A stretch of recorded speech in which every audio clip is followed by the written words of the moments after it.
This is the Lawrence County SportsNet, powered by LCAT. Gold heading back to Lawrence County. Your home for the County of Champions. Settles under it. The senior makes the catch. Perfection. The Shannick, again, are your Class 2A state champions. Force out the third, and that will do it.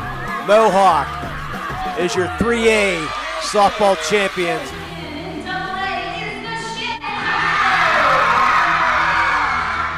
Buzzer's going to sound. Union repeats as the Class 1A WPIAL champions. The top local athletes and the top sports moments all featured here, live or archived at lcsportsnet.com. The sideline getting by one defender, and he's going to go all the way. By Harrison. Harrison on the ground finds Blundo. Blundo rolls it in, up and good for two. Shallow right field, giving a run, a sliding catch made. Down to 6 on the play clock. Here's Snap in the hole. The kick is up. The kick is long enough. It is good. That's fly ball deep right field. Get out of here. Hope running for his life. Throws it up for grab. There's a man open. Touchdown. No way. Ripped away from him. Right back to Stanley from the seat of his pants, and he throws it off the window and in.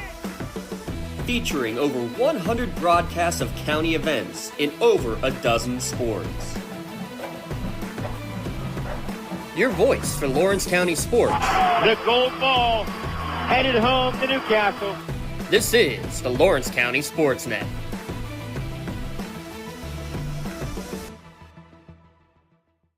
This special live sports presentation. This is SportsRadio 96.7, and this is high school football at its very best. I gotta get a password here.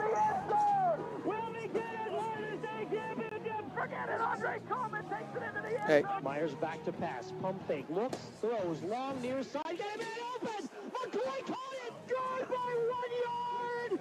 The Pharaoh Steelers are your 2019 state champions! It's the game that separates the men from the boys, and it's happening right now. Working. Tonight on Sports Radio 96.7, we feature the Wilmington Greyhounds as they face the Greenville Trojans at Hickory High School in the District 10 1A Championship. Our 2024-25 high school sports broadcast James, I did it. brought to you by Bill I did it McCandless again. Ford in Mercer and Meadville. The Reinhardt's Agency. It's not the insurance they sell, it's the service that makes them better. Mancino's Driving School, where safe driving starts. The Cash Dollar team at Confluence Financial Partners, honoring our past, expanding our future. Two firms united to serve you. Visit us at confluencefp.com. Lock, Stock, and Barrel, serving giant subs since 1973. Shell Restoration, the area's #1 roofing, siding, windows, and gutter installer. Warner's Homes and Improvements, making dreams come true since 1958. St. Paul's in Greenville, a senior living community. Grove City Area Federal Credit Union, banking but better. Attorney Bill Motor, excellence, experience, and integrity. Mercer County State Bank, community-minded since 1911. Herman's Water, when taste matters. Vay's Pub and Grill, make it special, make it Vay's. Hermitage Rotary Club, if you're struggling with prescription opioids, there is hope. Mailer Insurance, trusted for generations. Minuteman Press and One Stop Mail for all of your printing, marketing, and mailing needs. DK Auto LLC in Grove City, specializing in southern vehicles up to $15,000. The Valvoline Express Care and Car Wash of Grove City is the area's only stay-in-your-car quick lube. We're locally owned and nationally known. Drive in, drive out. It's that easy. The Valvoline Express Care and Car Wash of Grove City. Please thank this great group of sponsors for supporting all of our high school sports broadcasts all season long. Now it's time to go to the field with our Countdown to Kickoff show with our game announcers, Mark Slazak and Bob Greenberg. And good evening, friends. Good evening, fans, and welcome to Countdown to Kickoff here on Sports Radio 96.7, SportsRadio967.com, on the iHeart app, on Sports Radio 96.7 Facebook, as well as we bring you Class 1A District 10 football. I'm Mark Slazak along with Bob Greenberg live from Hickory High School in Hermitage. District 10 1A final is it's Wilmington, the 1 seed against Greenville, the 2 seed. Wilmington coached by Brandon Fillion. They come in at 7-2, the Region 1 runner-up to Farrell. Greenville, under Mike Mendelton, year 2, they're 11-1. They were the Region 2 champions. Time now to welcome in longtime broadcast partner Bob Greenberg. How you doing, Bob? It's Saturday night championship weekend here in District 10. Comes to our final game and another all-Mercer County matchup as the Wilmington Greyhounds and the Greenville Trojans go head-to-head for the District 10 championship. And a lot to be excited about. So many storylines here in this football game on both sides of it. And we'll dig into that here as we get into our countdown to kickoff show. All the numbers that you need, all the players shown your way, and coaches also, as Mike Mendelton and Brandon Fillion talked to Bob. So we have all that coming your way as part of Countdown to Kickoff. Keep it right here. It is the District 10 1A Championship Finals right here on your home of the District 10 Championships, Sports Radio 96.7 and Facebook Live. Live.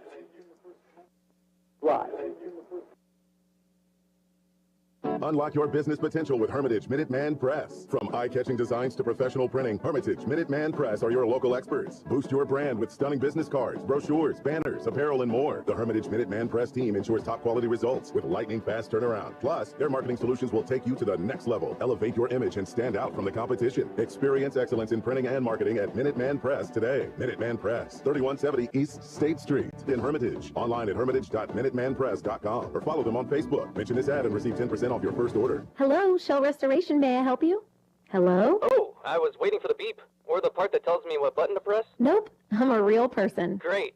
I've been leaving messages all day to try and compare prices on my roof. Well, we can have one of our project managers call you to set up an appointment within an hour and be at your house for an estimate within 24 hours. Wow, that's service. Well, that's what we specialize in. Shell Restoration, the area's #1 roofing, siding, windows, and gutter installer. Call today for a free estimate, 800-663-8103, or look for @Shell Restoration on Facebook. The Cash Dollar team at Confluence Financial Partners, honoring our past, expanding our future. Two firms coming together to serve clients in Grove City, Western PA, and beyond. Confluence Financial Partners is a wealth management firm on a mission to help clients maximize their lives and legacies. Visit us at confluencefp.com. Confluence Wealth Services Inc., DBA Confluence Financial Partners, is an SEC-registered investment advisor. Registration of an investment advisor does not imply any level of skill or training. Please refer to our Form ADV Part 2A and Form CRS for further information regarding our investment services and their corresponding lists at confluencefp.com.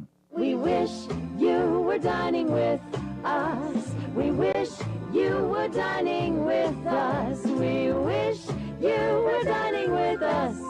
'Cause the good stuff's right here. Celebrate the Holla Vase at Vase Pub and Grill. Check out Vase Christmas Bar and Holiday Drink features. Reservations are now accepted in the bar. Vase Pub and Grill, 3176 East State Street, next to FNB in Hermitage. Open Tuesday through Saturday at 11 a.m. Countdown to Kickoff is brought to you by Minuteman Press and One Stop Mail in Hermitage.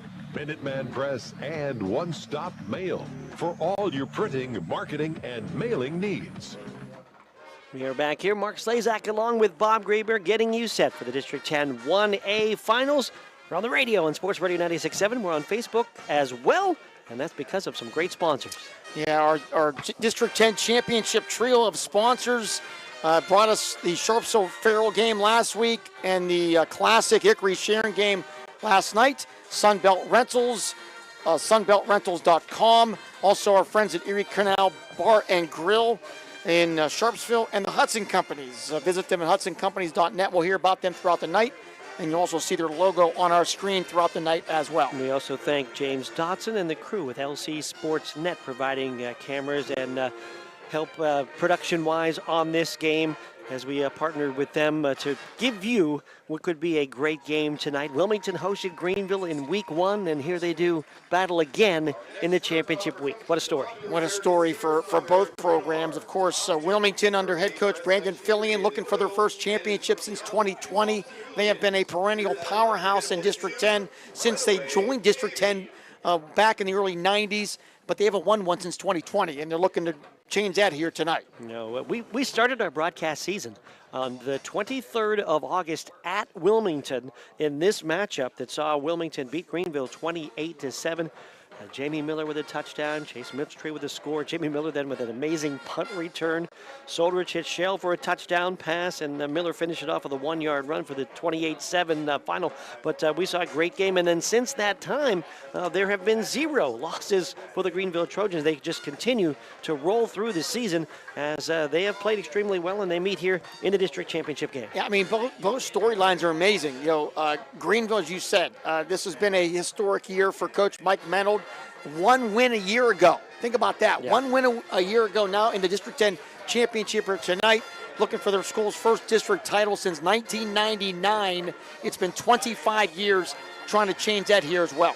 Wilmington Greyhounds playing well also. They're 7-2 on this season as they continue to roll through, and they've scored 33.5 points a game, giving up only 16, but boy, can they run the football. And it's back to the old future here for Wilmington. It's back to the wing tee, back to running the football, throwing when necessary, but this is a Greyhound running attack that leads the county in rushing offense, 272 yards per game, and they're led by a trio of halfbacks, Chase Mitchell, fullback Jamie Miller, and also Michael Mastretta, along with Cal Kettering.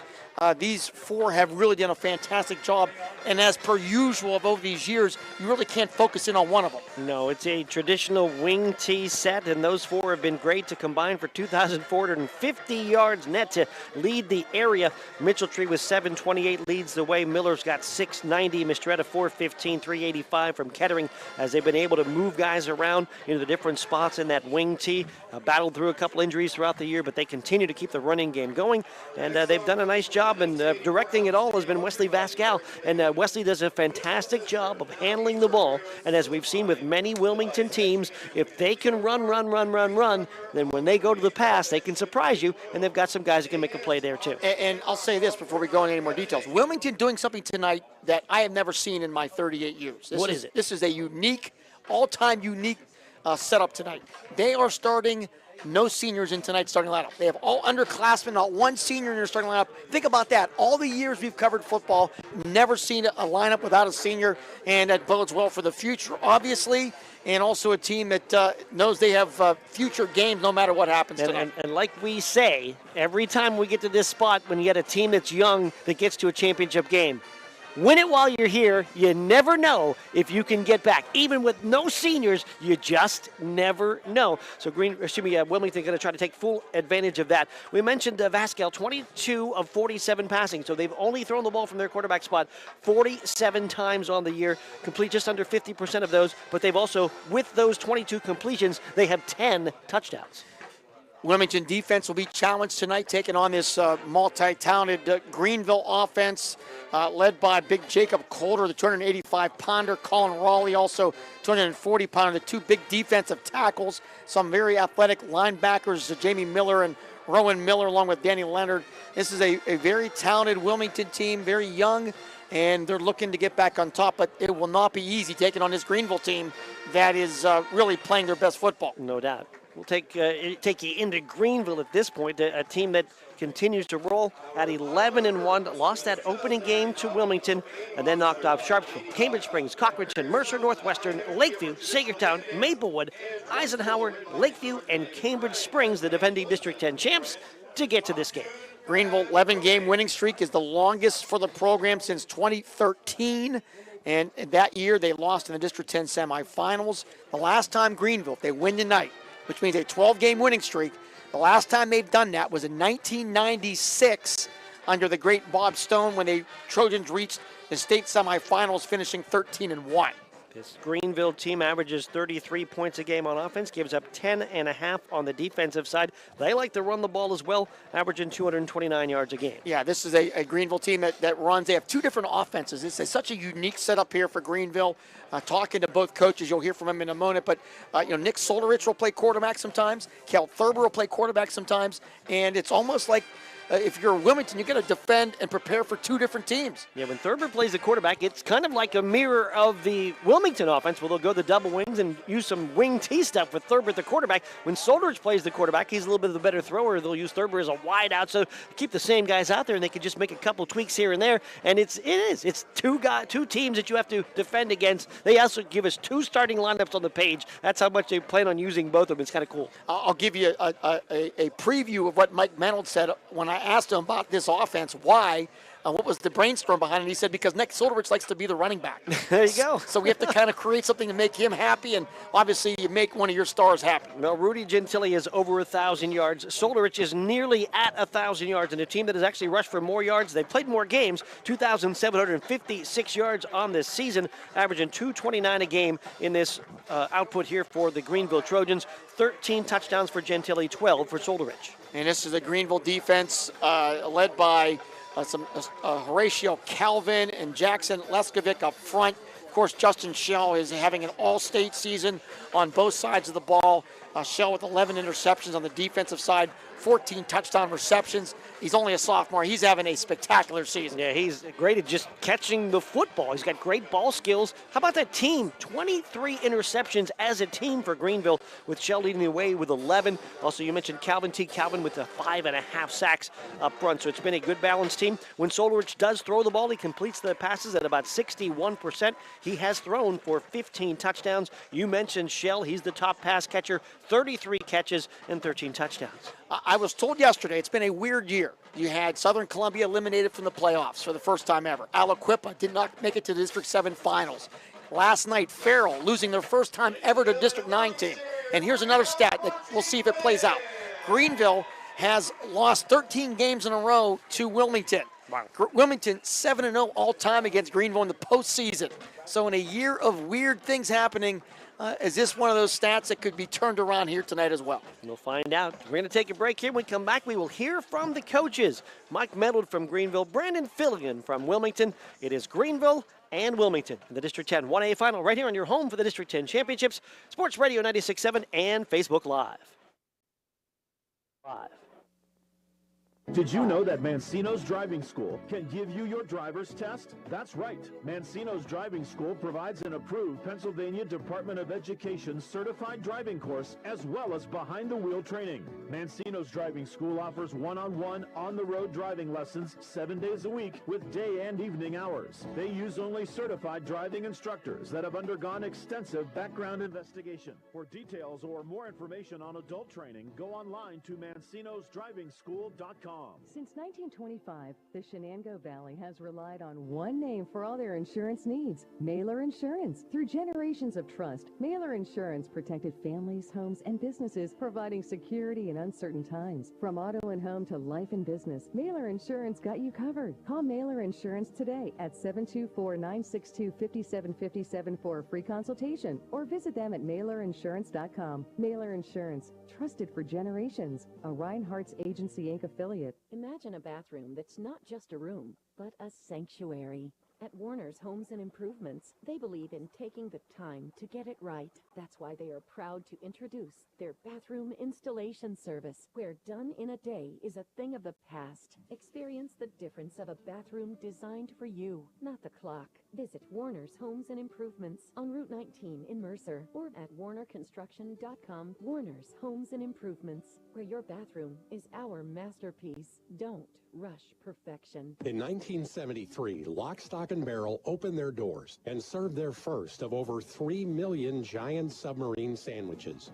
And they still serve 42 whole subs on 15-inch buns. Lock, Stock, and Barrel also has burgers, specialty sandwiches, wraps, gyros, salads, wings, and even breakfast. Lock, Stock, and Barrel is also a full-service deli. Party rings, meat and cheese trays, and cold veggie trays are all available. Open Tuesday through Saturday. Closed Sundays and Mondays. Stay refreshed and hydrated with Herman's Water, your go-to bottled water choice in the Valley since 1908. Herman's premium spring water is sourced from nature's purest springs, delivering a crisp taste that quenches your thirst. Say goodbye to dehydration and hello to hydration. Visit hermanswater.com to order your supply today that can deliver to your home or office for free. Ask about our new customer offer of 1 month free rental and 2 free bottles. Herman's Water, when taste matters. Countdown to Kickoff is brought to you by Minuteman Press and One Stop Mail in Hermitage. Minuteman Press and One Stop Mail for all your printing, marketing, and mailing needs. Welcome back. Countdown to Kickoff. District 10 1A Championship. Wilmington and Greenville tonight. We're being joined by head coach Brandon Fillion of the Wilmington Greyhounds. And coach, what a year it's been. Back into the championship game. You got to be awfully excited. Well, there's no doubt, Bob. First of all, great to have you and Mark, on the coverage here tonight. I know we've been enjoying the live streams as just Mercer County football fans as well. Certainly, what a classic you guys had to call last night. You guys did a tremendous job. But no, as you said, there's a lot of excitement. It's been a great season. We're very honored, very humbled to have the chance to once again, be able to compete for a championship. And I think when you reflect on the season, I think the thing that makes, myself and the coaching staff the most happy is the growth that this team has showed from the beginning of the season until where they're out now. We certainly hope that growth continues tonight here in this game, but there's no doubt it's an honor. Anytime you get the opportunity, it's hard to even give yourself the opportunity to compete for a championship, and even more difficult to win one. But we feel very blessed, very fortunate to be here tonight, and we're hungry. We're humbled by the opportunity, but we certainly remain hungry that while it's great to get here, this isn't where we want the road to end. We're hungry to go on and play our best football game tonight. Done this for a long time, Coach. I've never seen what you're doing tonight. You have no seniors starting tonight. How's that element affected your team this year, good, bad, or indifferent? Well, that's a great observation that you make. Certainly, it's a unique thing, really, as you mentioned. And I think that, we talk about that growth, from the beginning of the season until where we're at now. I think a reason we did have so much room to grow is because we do have so many young guys in the starting lineup. Some years you have a team where, you're already starting at a pretty high level, so the room for growth maybe isn't as much. But when you have a young team like we do this season, there was a lot of room for growth. And, you'll see freshmen on the field tonight, multiple of them. And, I talked to those guys, and I told them, I said, hey, this is the second season now. We finished that last regular season against Sharp. So I said, you guys aren't freshmen anymore. I said, you've got a season under your belt. You're now like a sophomore as far as, the reps and the experience that you've gotten. So we certainly, unique situation, but I think the young guys have responded well. And, we'll look forward to hoping that they, continue to show that growth and that maturity tonight. You played Greenville in week 1 a long time ago. You beat Greenville in week 1. Is that game so far away that it's hard to take a lot from that? There's no doubt. I mean, quite honestly, Bob, that game almost feels like it was, a different season than this one. I mean, that's how long ago that feels. And, I talked about the growth that our team has shown, and we're certainly, very pleased with that. But also, I really have to tip my cap to Greenville and Coach Mennel in the growth that his team has shown. When I watch them on film now, playing their last 2 games against Cambridge Springs, against Lakeview, man, I see a team that's come a long way and shown a lot of growth as well. So, yeah, to your point, I mean, are there a few takeaways from that first game? Sure. But overall, I think that we're both, much improved, very different teams than what we were in week 1. What's a couple keys tonight for Wilmington to win? Well, I think first and foremost is, we've got to limit the mistakes. And when I say mistakes, turnovers and penalties, we cannot turn the ball over whenever we're on offense. We have got to limit the penalties, on both sides of the ball. We can't go backwards and get off schedule. We can't extend their drives, when we're on defense. And hopefully on defense, we can find some opportunities to create some turnovers. I think that's key number 1. I think number 2 is on the offensive side of the ball. We'll certainly look to establish the line of scrimmage. No surprise there. I think that our line has done a terrific job this season, so we'll look to get things established along the line of scrimmage. And then defensively, we've got to limit the big plays. You watch that film last week, Greenville and Cambridge Springs, and man, they just had some big plays that they were able to make, some splash plays, some explosive plays. So we've got to do a good job of limiting those plays more on defense, keeping the ball in front of us, and make Greenville keep snapping the football. Coach, great seeing you. Best of luck tonight. Bob, always a pleasure. District 10 championship night to have you on the call. So, appreciate everything you guys do for all of us sports fans in Mercer County. Thank you. All right, there you go. Coach Brandon Fillion of the Wilmington Greyhounds. We'll come back, more countdown to kickoff. Wilmington, Greenville tonight, District 10 championship, right here on Sports Radio 96.7. I just bought a used car. As did I. Mine has a slight dent in the driver's side door and a few other minor scratches, but hey, considering the deal I got, I can live with a few imperfections. Well, I got the great price without the imperfections. Whoa, there's no way that's used. DK Auto LLC is a veteran-owned and operated used car dealership in Grove City. And with DK Auto's attention to detail, were it not for the title, you'd swear you're driving new. See the amazing selections at dkautolllcpa.com. Score big with a new checking account at Grove City Area Federal Credit Union. At the Grove City Area Federal Credit Union, you get a free checking account that offers no minimum balance, no monthly service fees, and unlimited transactions. Download their mobile app and you can get 24/7 account access and remote deposit. See them at one of their 2 locations in Grove City or online at gcafcu.org. Member NCUA, Equal Housing and Equal Opportunity Lender. Open a checking account now and score 4 tickets to a local high school sports event. Call for details. This is XYZ Insurance. How can I help? I have a question about my home policy. Okay, question about phone policy. Home policy. Okay, gnome policy. HOME, home. Technology is great, but sometimes it's better to talk with a real person. With Erie Insurance, you have a caring, independent agent who's with you from beginning to end. Your local Erie agent is Mailer Insurance. Get a quote today at mailerinsurance.com. Mailer Insurance, a Reinhardt's agency affiliate. Go to erieinsurance.com for company licensure and product details. Looking for a roof that'll last? We got your back, mate. Hornbeck Kangaroo are 5-star rated metal roofing experts. We'll install a beautiful metal roof on your home with a 40-year manufacturer's warranty. And we stand behind our own workmanship for up to 20 years. Schedule your free estimate today. Interest-free financing is available for qualified buyers. Visit us at hornbeckkangaroo.com. That's hornbeckkangaroo.com. Kangaroo. We hop to it since 1996. Countdown to Kickoff is brought to you by Minuteman Press and One Stop Mail in Hermitage. Minuteman Press and One Stop Mail for all your printing. Welcome back. Countdown to Kickoff, District 10 Championship, Greenville and Wilmington. Here tonight, we're being joined by head coach Mike Mennel of the Greenville Trojans. And Coach, what a year it's been. District 10 Championship here in a few minutes. What's going through your mind? Just super excited for the opportunity. The kids are excited for the opportunity. I think, we would have been ready to play last night. It's been a long 24 hours. It's been a long, 12 or 13 weeks since you played Wilmington the first time. What was the difference that first game? I think we didn't take care of the ball as well as we have throughout the other parts of the season, and they got on us early, and so hopefully we can come out prepared to play and not get behind it early like we did the first time around. I'm sure people have asked, how do you go from one win to District 10 championship game in back-to-back years? What's been the secret? Honestly, we have amazing community support. The coaches and the kids have worked tremendously hard to turn this thing around, and so it's just a credit to the coaches and the kids and the work that they've put in. You have this unique offense you've been running this year. Talking to the coaches that are facing you, it's something they haven't seen. What's the brainstorm behind this? Well, Nick likes to play running back, and Kale made such great growth from his freshman year to this year that it just made sense, and made sense to us, and it's worked out really well. What's going to be a couple keys tonight for Greenville to win? I think, on offense, we need to make some explosive plays, need to take care of the football. On defense, all 11 guys need to do their job, and we need to force some turnovers.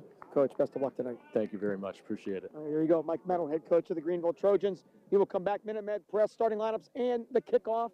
It is Greenville and Wilmington tonight, District 10 Championship, right here on Sports Radio 96.7.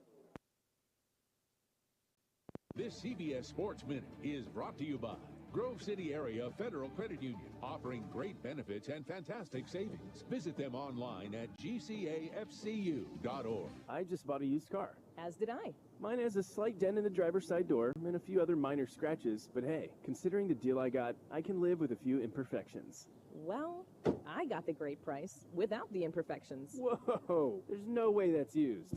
DK Auto LLC is a veteran-owned and operated used car dealership in Grove City. And with DK Auto's attention to detail, were it not for the title, you'd swear you're driving new. See the amazing selections at DKAutoLLCPA.com. The Cash Dollar team at Confluence Financial Partners, honoring our past, expanding our future. Two firms coming together to serve clients in Grove City, Western PA, and beyond. Confluence Financial Partners is a wealth management firm on a mission to help clients maximize their lives and legacies. Visit us at confluencefp.com. Confluence Wealth Services Inc. DBA Confluence Financial Partners is an SEC registered investment advisor. Registration of an investment advisor does not imply any level of skill or training. Please refer to our Form ADV Part 2A and Form CRS for further information regarding our investment services and their corresponding risks at confluencefp.com. My son Colin, he just turned 19.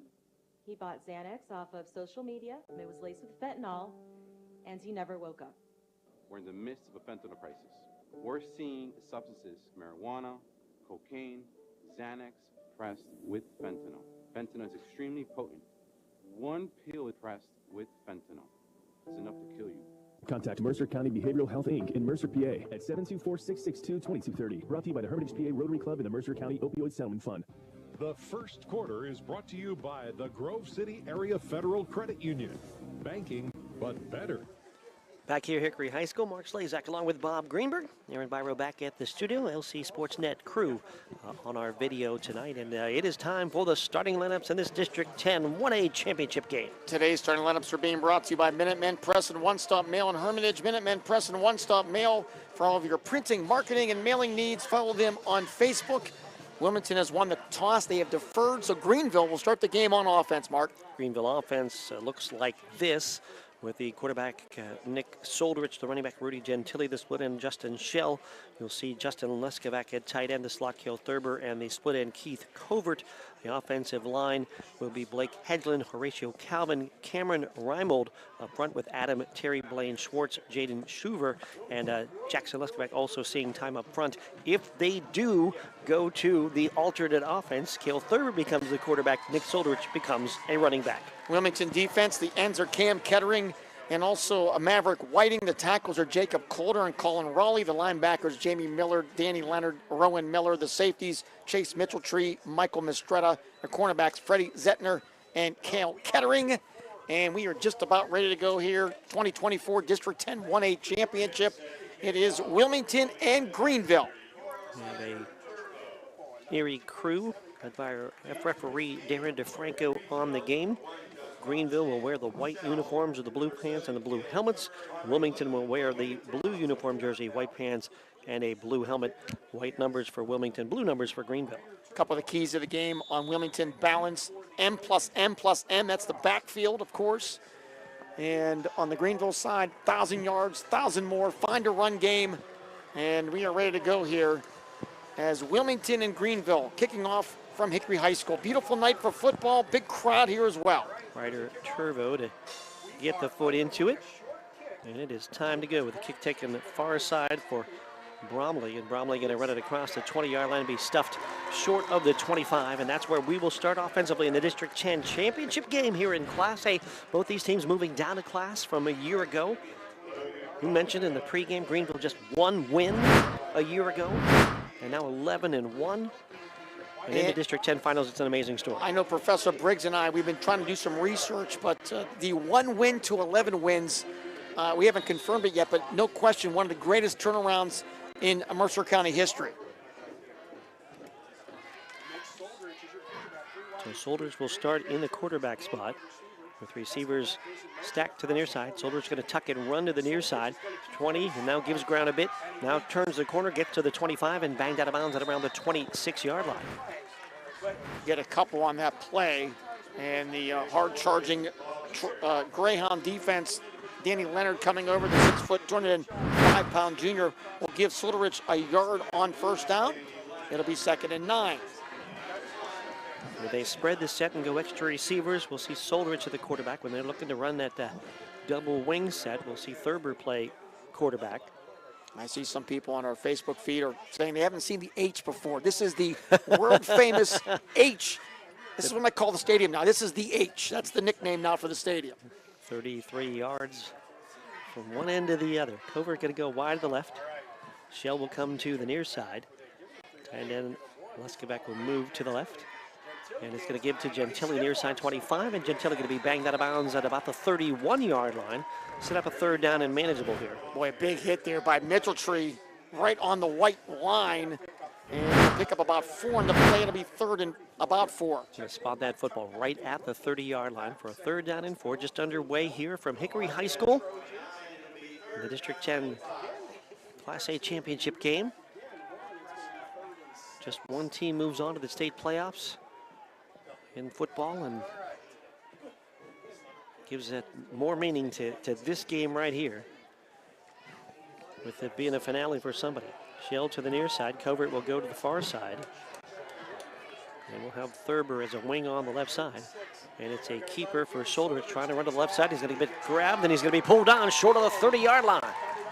Yeah, big tackle there by, we just talked about a big number 64, Danny Leonard. And Greenville, they will lose about a yard on the play. It'll be 4th down and 5. Looks like we'll see the punt team come on.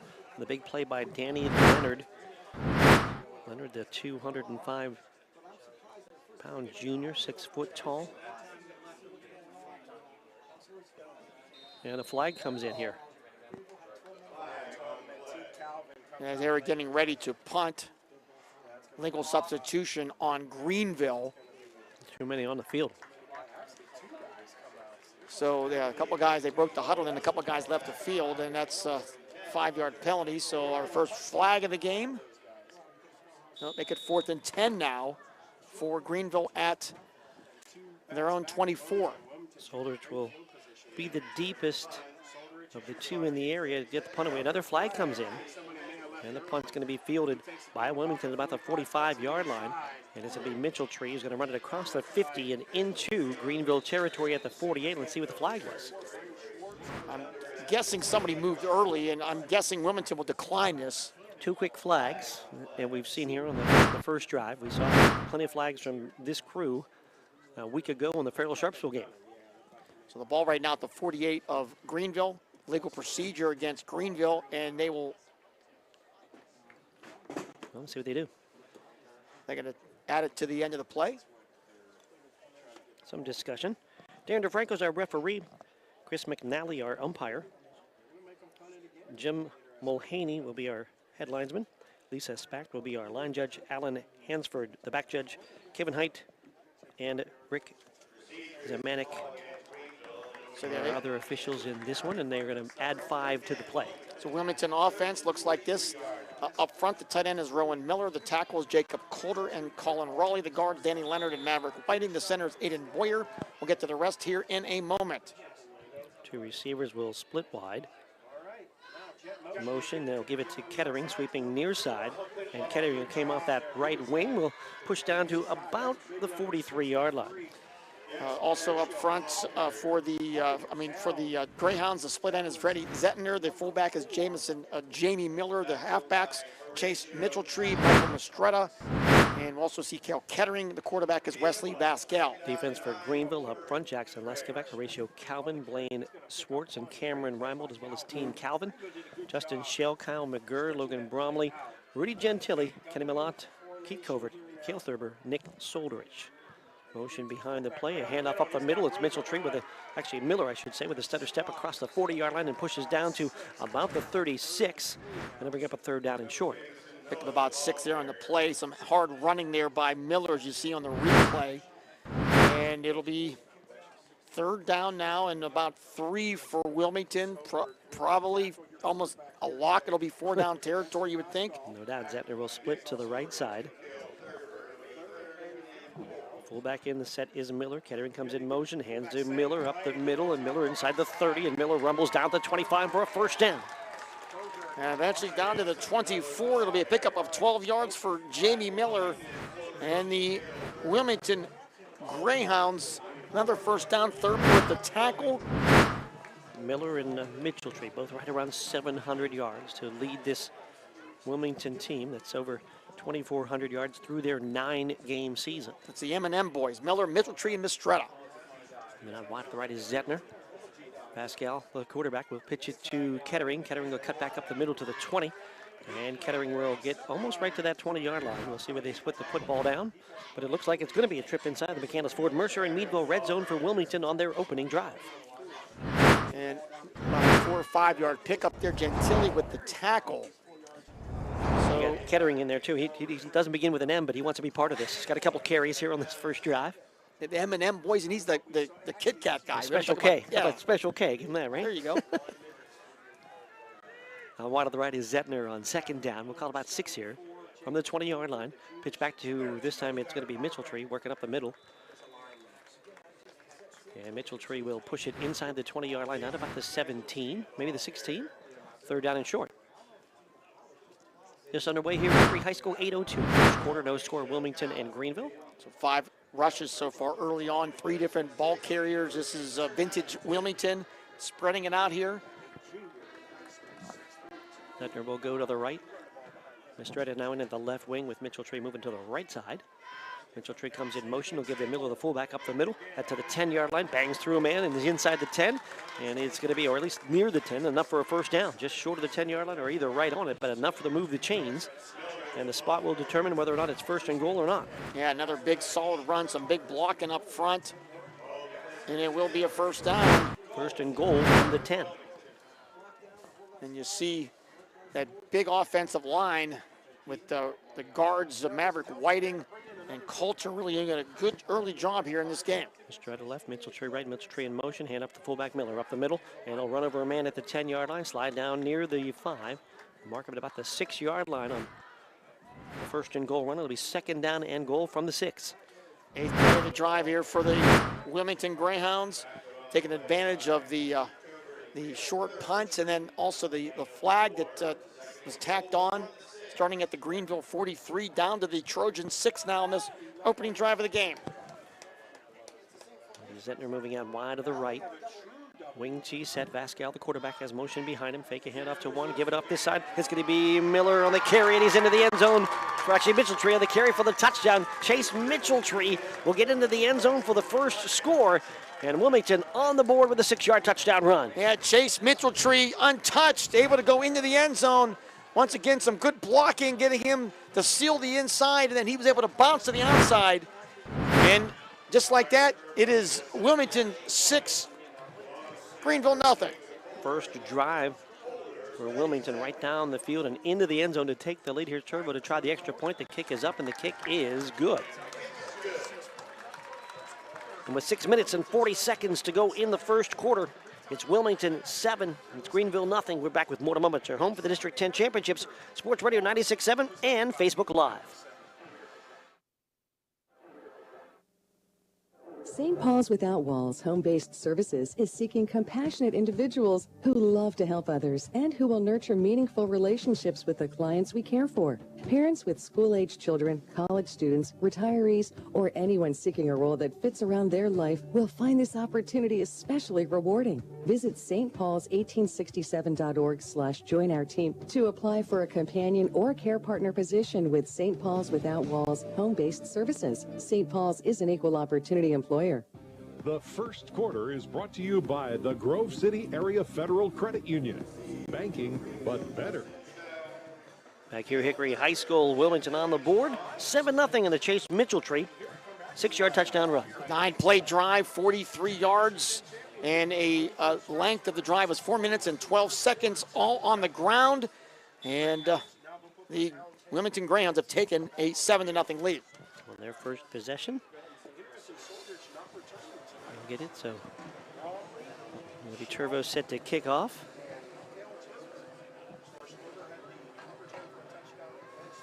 Thurber back deep.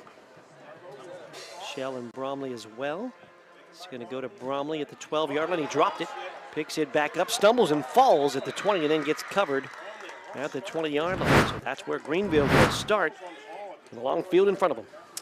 Yeah, just kind of took his eye off the ball there for a second, as you can see, and then just scooped it up and then just kind of lost his bounce and went to the ground. And when it was all said and done, probably good that he went down. So Greenville will take over at their own 20, 1st and 10. So again was Solderich at the quarterback spot. Three wide, Shell to the left, Thurber and Covert to the right, Gentili's the back in the set. And it's back to pass for Solderich, looking near side. Defender fell down. They'll fire it out, and the ball caught in wide open territory as Thurber 40, 45, 50, pitches it across the field to Shell. Shell running loose now, 30, 20, 10, 5, razzle, dazzle, touchdown. That'll be an 80-yard touchdown. I'll have to figure out how to figure it out, but it went for about 40 yards to Shell, or to Thurber, and then what? Is there a flag in the field? No flag, we're good to go. And the touchdown on the play. What a heads-up play by the sometimes quarterback Thurber. You don't usually see him throw the football. Brandon Fillion is down on the sidelines. He is not happy, and it looked like that was very close to being, is that a potentially forward lateral? So very close on the replay here. Take a peek at our replay, and it does look like he threw it back. And it's going to be good enough. No flags on the play. As you saw Thurber on the run find Shell about 10 yards away from him. And Shell able to run it the rest of the way into the end zone for the score. Well, you got your quarterback. Part-time in Thurber. He became the quarterback while he was running with the football. Unbelievable. Point attempt for Saylor.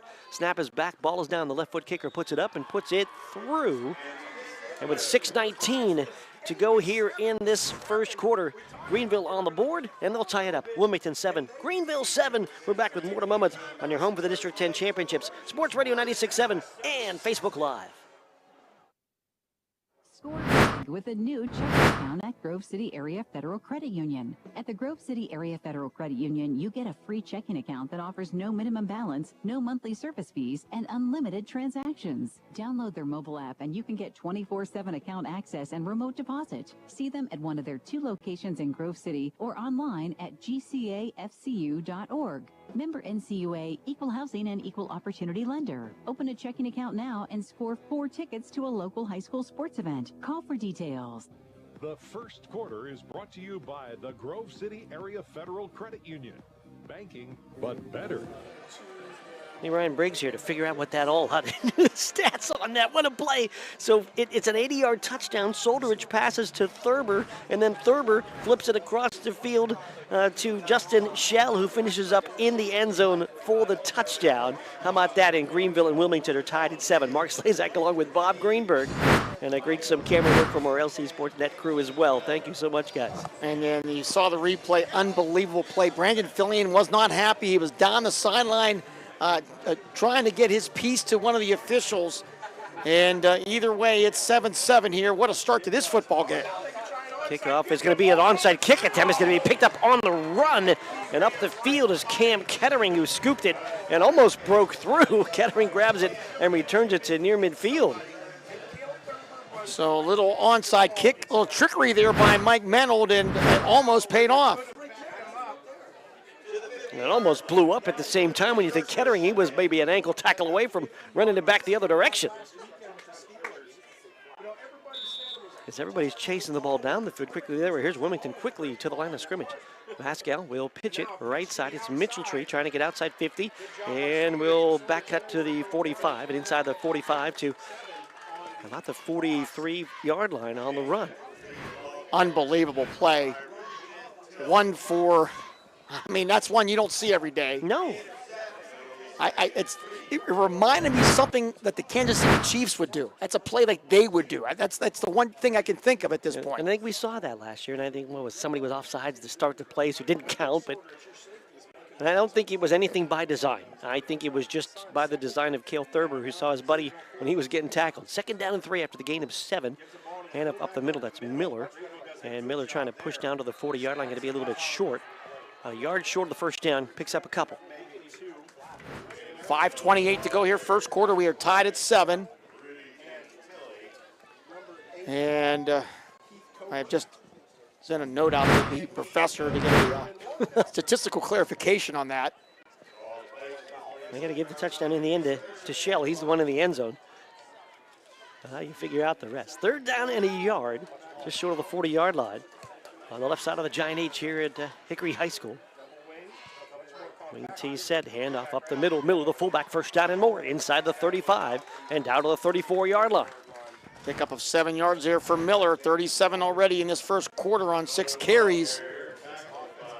Wilmington went 9 plays, 43 yards on their opening drive for a score.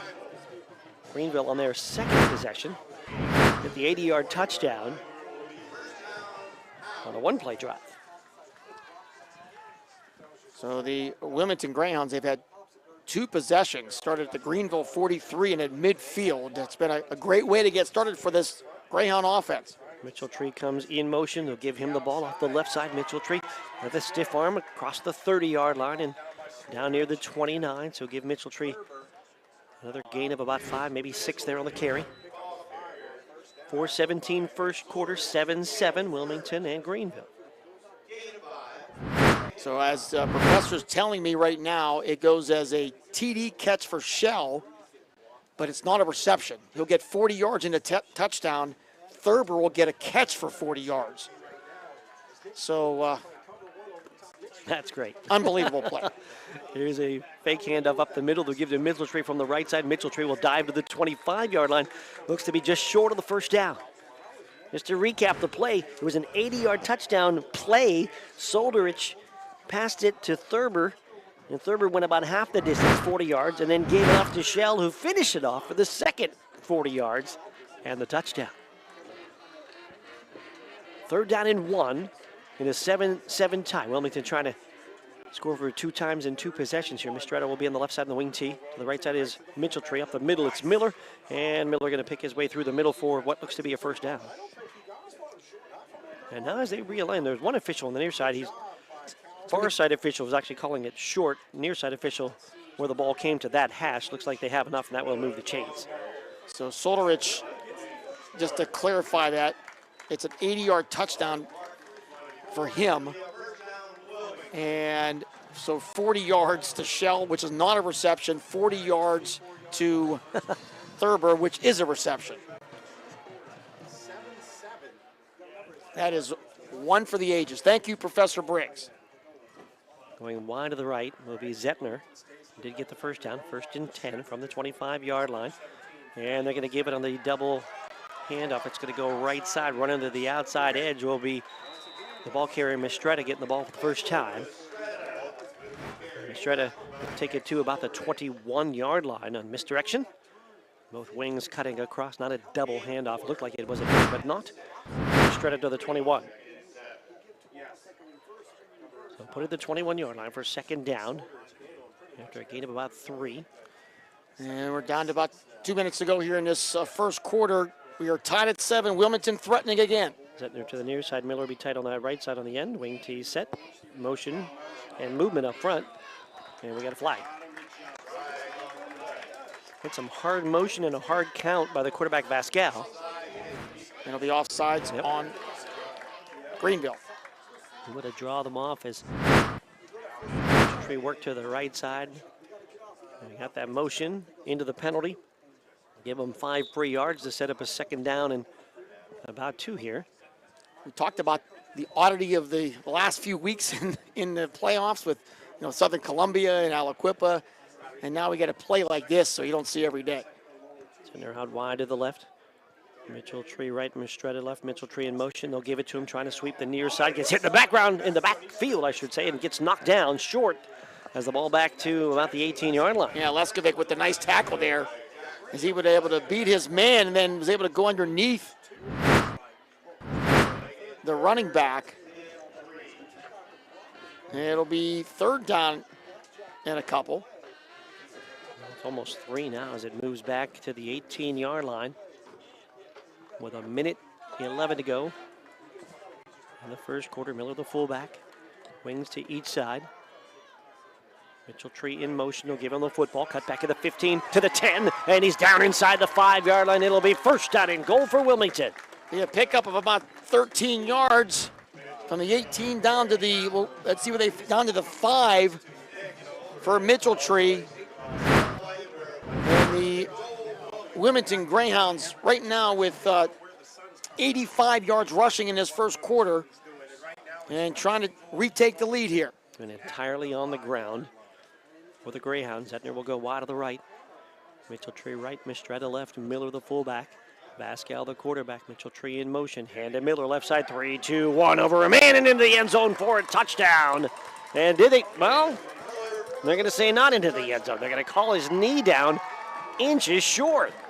So Miller will be just a yard short there. And the clock should be running, correct? We'll run the clock, no touchdown. Looked like Miller was even on top of the defender as well, but they did not give him the score. So the ball is spotted just inches from the goal. And we're down to 13 seconds. The play clock hasn't been reset, so they probably could not, they don't have to run a play if they don't want to. Yeah, that's why the play clock was not reset. So we'll let this run out, and this will be the end of the quarter, and we'll finish the quarter with Wilmington inches away from the goal. 7-7 after one. We're back with more in a moment on your home for the District 10 Championships, Sports Radio 96.7 and Facebook Live. What's got you all chef-tastic? You know, it's our kitchen remodel. It's got me all inspired. Oh, are you inspired enough to make dessert? As a matter of fact. Is it chocolate? Oh, it's chocolate. I love you. Get inspiration all your own with a brand new kitchen from Warner's Homes and Improvements. We create new kitchens that dreams are made of. We buy direct from the manufacturers using top quality materials with no shortcuts. The latest in style and functionality for a fair price. Call Warner's today and get inspired. Warner's Homes and Improvements on Route 19 in Mercer or online at warnersconstruction.com. Score big with a new checking account at Grove City Area Federal Credit Union. At the Grove City Area Federal Credit Union, you get a free checking account that offers no minimum balance, no monthly service fees, and unlimited transactions. Download their mobile app and you can get 24/7 account access and remote deposit. See them at one of their 2 locations in Grove City or online at gcafcu.org. Member NCUA, Equal Housing and Equal Opportunity Lender. Open a checking account now and score 4 tickets to a local high school sports event. Call for details. The second quarter is brought to you by the Cash Dollar team at Confluence Financial Partners. 2 firms united to serve you. Visit us at confluencefp.com. Mark Slazak, Bob Greenberg back with you from Hermitage. 7-7 Wilmington and Greenville. Wilmington breaks the huddle inches away from the goal line. Pascal, turn, hand, Miller over the top and into the end zone for a touchdown. Ball came out late, but the official signal has already been made, and the Wilmington Greyhounds have taken the lead on the first play of the second quarter. Yeah, Jamie Miller, a 1-yard touchdown run has given Greenville or Wilmington the lead again now, 13-7. Very impressive drive. And after the trick play by Greenville worked to perfection, Wilmington has retaken the lead. 1-yard touchdown run for Jamie Miller, goal to our right. Turbo now on to attempt the extra point. Zettner will hold at the goal to our right. Snap is back, ball is down, kick is up, and the kick is good. With 11:58 to go in the second quarter, it is Wilmington 14, Greenville 7. We're back with more in a moment on your home with the District 10 Championships, Sports Radio 96.7 and Facebook Live.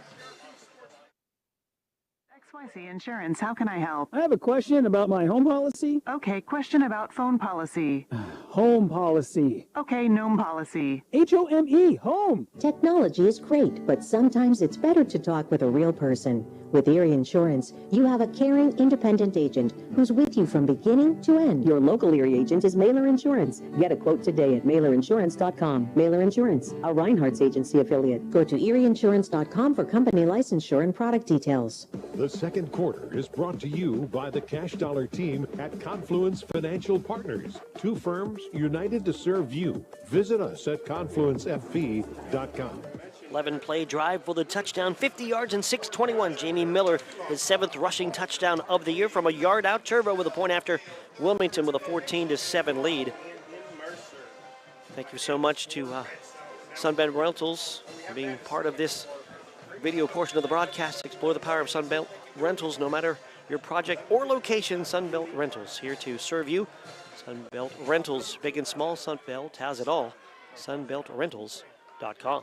Yeah, really a great answer for Wilmington after Greenville with that big trick play. Could have shaken them up a lot, but they went back to their running game, and they have retaken the lead.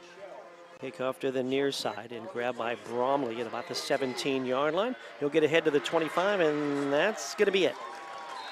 If they even give him the 25, but that's where he's knocked down. And we have an injury on the field. It looks like a Greenville Trojan is down, and he also lost his helmet. And so there's going to be an injury timeout here.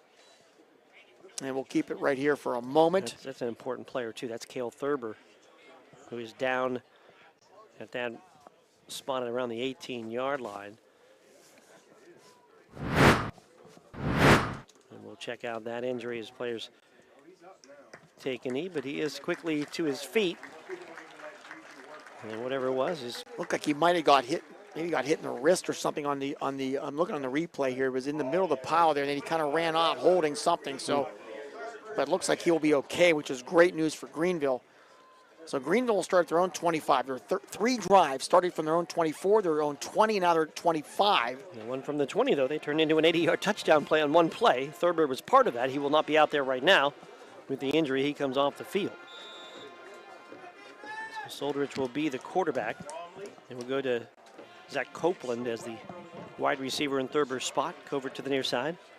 Slot near side is Shell. Gentili at the back, and Soldrich will hand to Gentili, and Gentili up the middle, and right to the 25, maybe the 26. Looks like no gain, though, from our official coming in from the near side. And not much there at all. Kettering, among others. Okay, no gain on the play. So it'll be 2nd and 10 here in that first matchup. We really didn't dig into too much about that. The one stat that jumped out to me was Greenville in that game rushed for 8 yards against Wilmington. Right now they have 4 yards on 4 carries. One receiver right, 2 to the left. Soldrich to the quarterback on 2nd down and 10 from the 25. Gonna fake a handoff and roll to his right, looking to run, maybe throw, gets outside 20, and he is in trouble, gonna be pulled down for a loss. Could not get the corner as Maverick Whiting had him hemmed in. Yeah, Maverick Whiting would not give up that corner, and Soldrich's not able to get around him. He will, let's see, they will lose about a yard on the play, and it will be 3rd down now and about 11.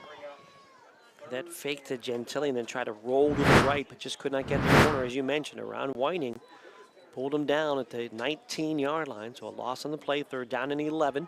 There's been Whitings playing for Wilmington since the, 1940s, I think. I mean, there's another Whiting. It seems like every year there's a Whiting play.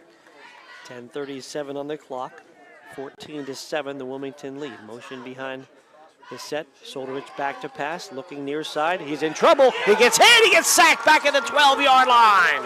And that's big Jacob Coulter with the big sack on Soldrich. He had no chance at all, and it will be a loss all the way back to the 11, a 13 yards. It'll be 4th and long here for the Trojans. That great pressure up the middle. You mentioned big 77 getting in there. Colin rolling down the play to knock him down. And Greenville now will have to punt it away with the punter standing near the end zone. Soldrich will stand at about the 2. Thurber is back in there as the short snap. He'll move now to the left and flag flies. No flag on the play. And let's see, there timeout first for Greenville, I think, before the flag, so they're going to give him a timeout, Mark. Okay. So no penalty. Timeout taken. Greenville takes it. We'll take it too. 9:37 to go in the first half. Wilmington 14, Greenville 7. Back here in a moment on your home for the District 10 Championships, Sports Radio 96.7 and Facebook Live.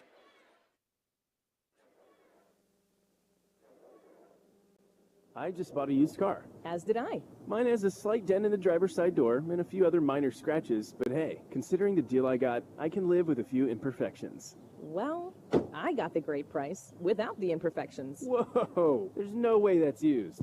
DK Auto LLC is a veteran-owned and operated used car dealership in Grove City. And with DK Auto's attention to detail, were it not for the title, you'd swear you're driving new. See the amazing selections at DKAutoLLCPA.com. The second quarter is brought to you by the Cash Dollar team at Confluence Financial Partners. 2 firms united to serve you. Visit us at confluencefp.com. Looks like a punting situation for Greenville out of the timeout. Soldrich will stand at about the 1-yard line. Got Mitchell Tree standing around midfield to return. Snap is a good one. Kick is a high spinner. And Wilmington looking to get out of the way as the ball will bounce at the 33 and then bounce back towards the punter, Solderich in Greenville. A nice Wilmington bounce out of bounds. It's going to be Wilmington ball at the 28-yard line. Be a punt of 17 yards.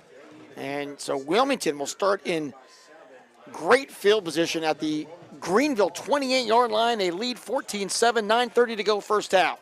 Wilmington already 2 of 2 on drives that end up in touchdowns. 11-play drive, a 9-play drive, a couple of scores. Rowan Miller would be the tight end on the left side. Cale Kettering on the right side, 2 backs in the set. They're going to pitch it. Mitchell-Tree running right side with the starter step at the 30, outside 25, got a blocker, 20, 15, runs over a man and is down near the 10-yard line. Chase Mitchell-Tree, pickup all the way down to the 11. It'll be a pickup of 17 yards. Spot at the 12. Give him 16 officially. And it'll be another Greyhound first down inside the McCandless, Ford, Mercer, and Meadville red zone. And one with the 2 backs at that time and just running right was Chase Mitchell-Tree with good blocking out front. Greyhounds now over 100 yards rushing here in this football game. It'll be Kettering and Miller split in the backfield this time. Mitchell-Tree a wing left with Zettner wide right. Pascal will hand off to Miller. Miller a stutter step at the 10. Miller is down inside the 5. The ball came out late. Greenville says they have it, and they do. At the 1-yard line. Who recovered that? Is that Gentili?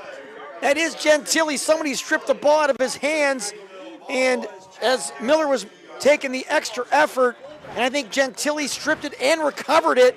So a huge turnover here as the Greyhounds fumble inside the Greenville 5-yard line. They're recovering the fumble. They're going to officially mark it at the 2. Huge Greenville takeaway by Gentili. And Gentili was just trying to rip the ball out of his hands, and he did. Then had the wherewithal to recover it. And Solderich, this time under center. I think that was Thurber, actually. And a flag flies late. So Thurber took the carry out from the 2 to about the 4, and then a flag comes out on the tackle. At this point, I mean, you think about that play, that's Wilmington poised to go up 2 scores. Right. And let's see what this flag's all about. Looks like it's official poised to move backwards to 2 yards. So he gets 2 yards and then half the distance back. So 2 yard unsportsmanlike conduct. So get 2 and yeah, it goes away. On the 2-yard unsportsmanlike penalty to half the distance to the goal. 8:43 to go here first half from Hickory District 10 1A Championship. Wilmington leading Greenville 14-7. Big play. Wilmington had just moved right down the field for the 3rd straight time. It looked like they were going to take the lead by the 2 scores, but instead it doesn't happen. Gentili is on the left. Solderich is on the right. Thurber is the quarterback again from the 2-yard line.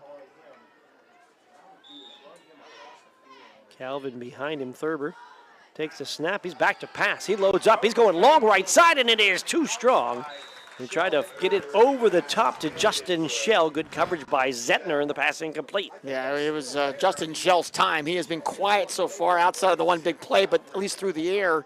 And they were looking for him single coverage, but not able to connect. Zettner in a good spot.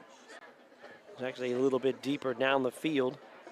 8:38 to go first half, 14-7. Wilmington leads. And the Wilmington turnover has given Greenville the ball, but they're backed up. They're at their own 2. It's 3rd down. 3rd and 10. Again, it's Thurber, the quarterback spot. Takes the snap, quick throw, right side, caught, then he pitch on the lateral, and it's recovered after it was fumbled on the pitch. Tried a little hook and lateral far side. They had to go back to about the 1-yard line to dive on it. And it looked like Solderich recovered it. Schell caught it.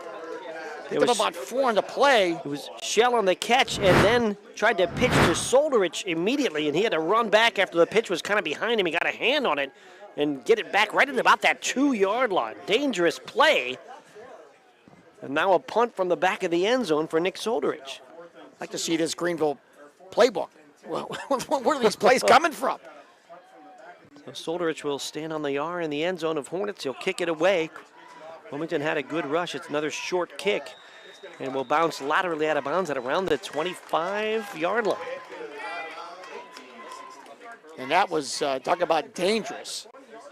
The play they scored on. They just adjusted this. They looked like at first at 25-yard line, and then the official lines up with the backside official, and they're going to pull all the way down to the 15. Oh, my goodness. That's a punt of 13 yards. Wow.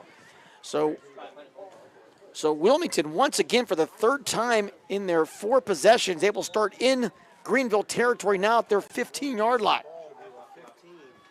Pitch coming near side for Mitchelltree. He'll cut back at the 15. He's inside the 10. He's inside the 5. He is into the end zone for a touchdown. 15 yards away, Chase Mitchelltree scores again. He would not be denied that time, going right up the middle, hanging onto the football as they protected it well there and bounced off a few would-be tacklers. And Chase Mitchelltree has given Wilmington a 20-7 lead. His 13th rushing touchdown of the year for Mitchelltree. And Wilmington does have that 2-score lead. As Ryder Turvo will attempt the extra point at the goal to our right. Zetner to hold, snap is back, ball is down, trouble there. They eventually do get the kick away, but it's going to be short and no good as the timing was off on the snap and the kick. Got it up in the air, but ended up being about a yard or 2 short. So with 7 minutes and 45 seconds to go here in the first half, it is Wilmington 20 and Greenville 7.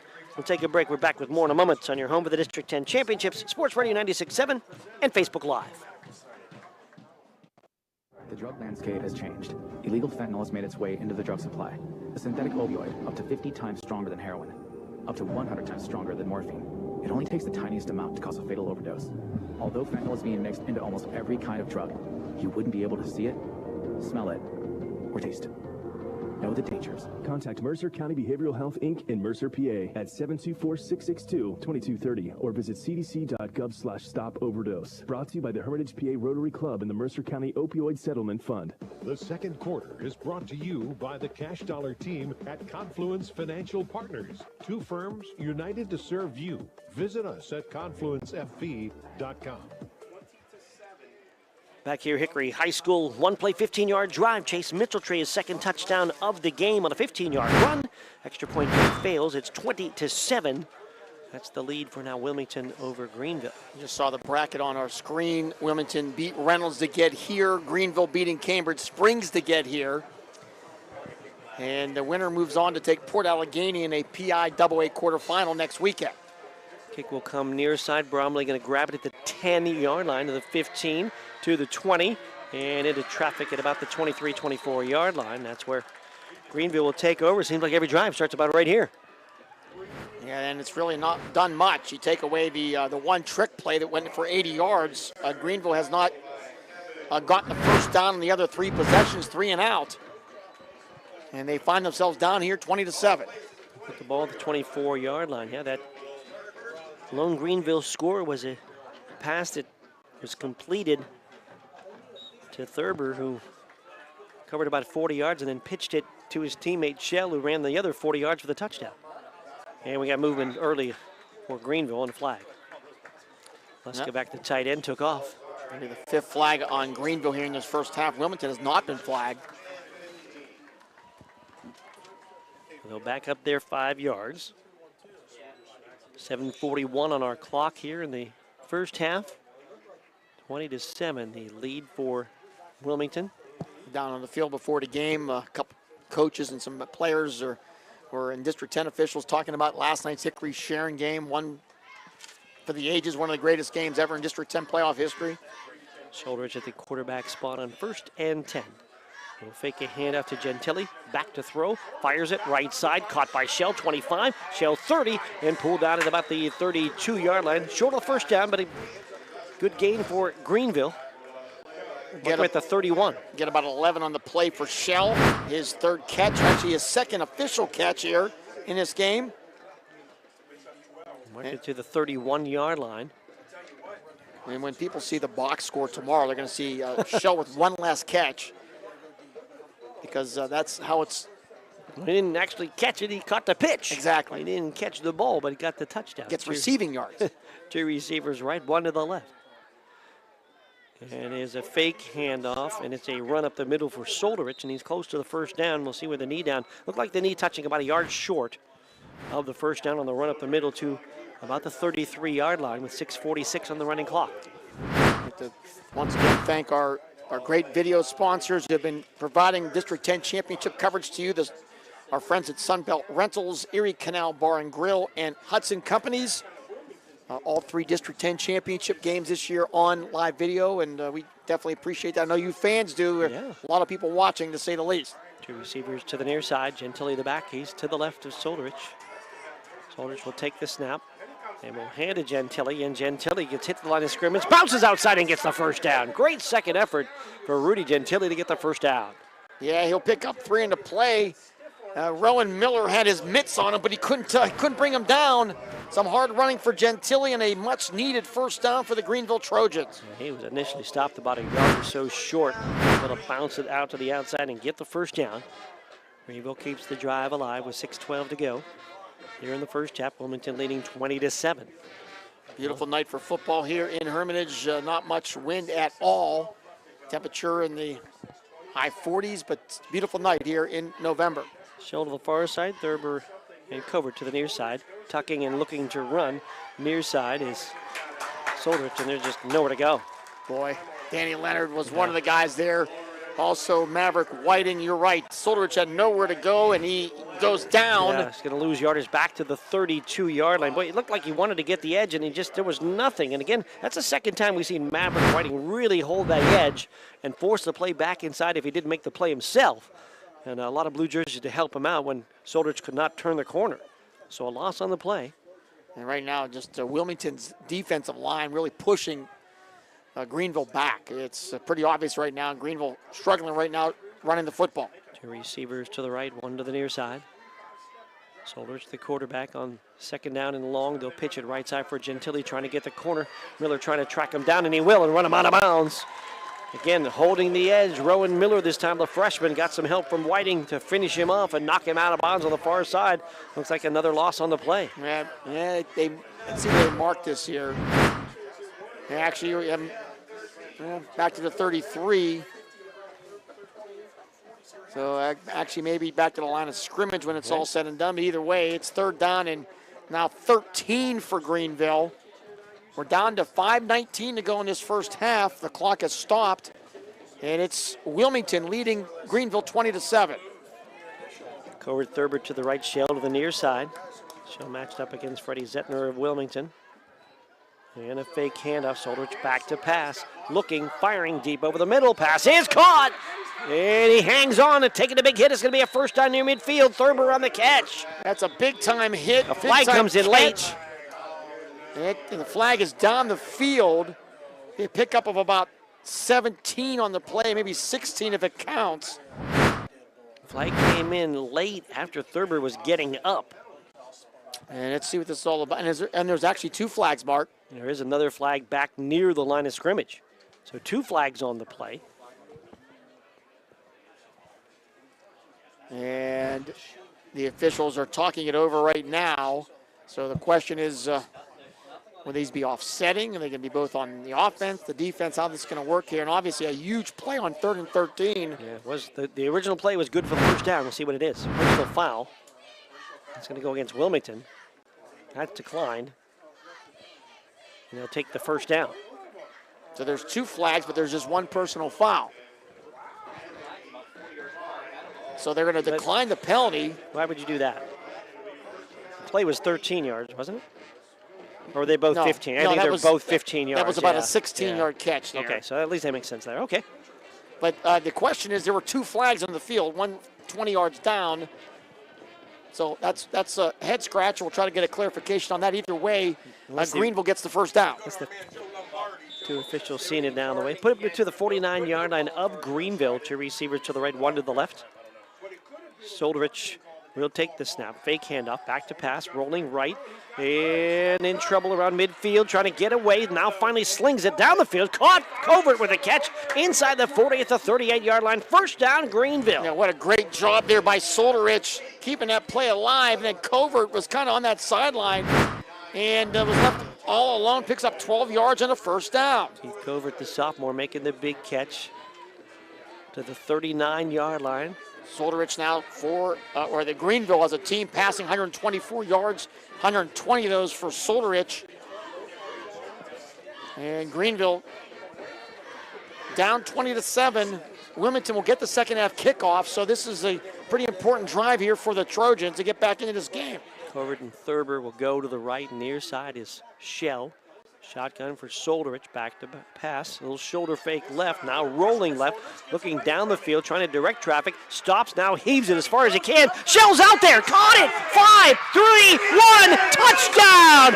Oh my goodness, Solderich able to find Shell for the score. Unbelievable play there. Solderich to Shell. That'll be a touchdown of 39 yards. That was like Big Ben Roethlisberger vintage there, scrambling and then directing Shell down the field. That's about as good as you're going to get here, and Greenville cuts it to 20-13. He just able to heave it for all he had. He saw Shell get beyond, cut it about the 6, and then just struggled into the end zone for the touchdown to make it 20-13. And Saylor on to attempt the extra point out of the Thurber hold at the goal to our left. Snap is back, ball is down, the kick is up, and the kick is good. And with 4 minutes and 13 seconds to go in the half, Greenville on the board for the second time. Wilmington 20, Greenville 14, and we will take a break on your home of the District 10 Championships, Sports Radio 96.7 and Facebook Live.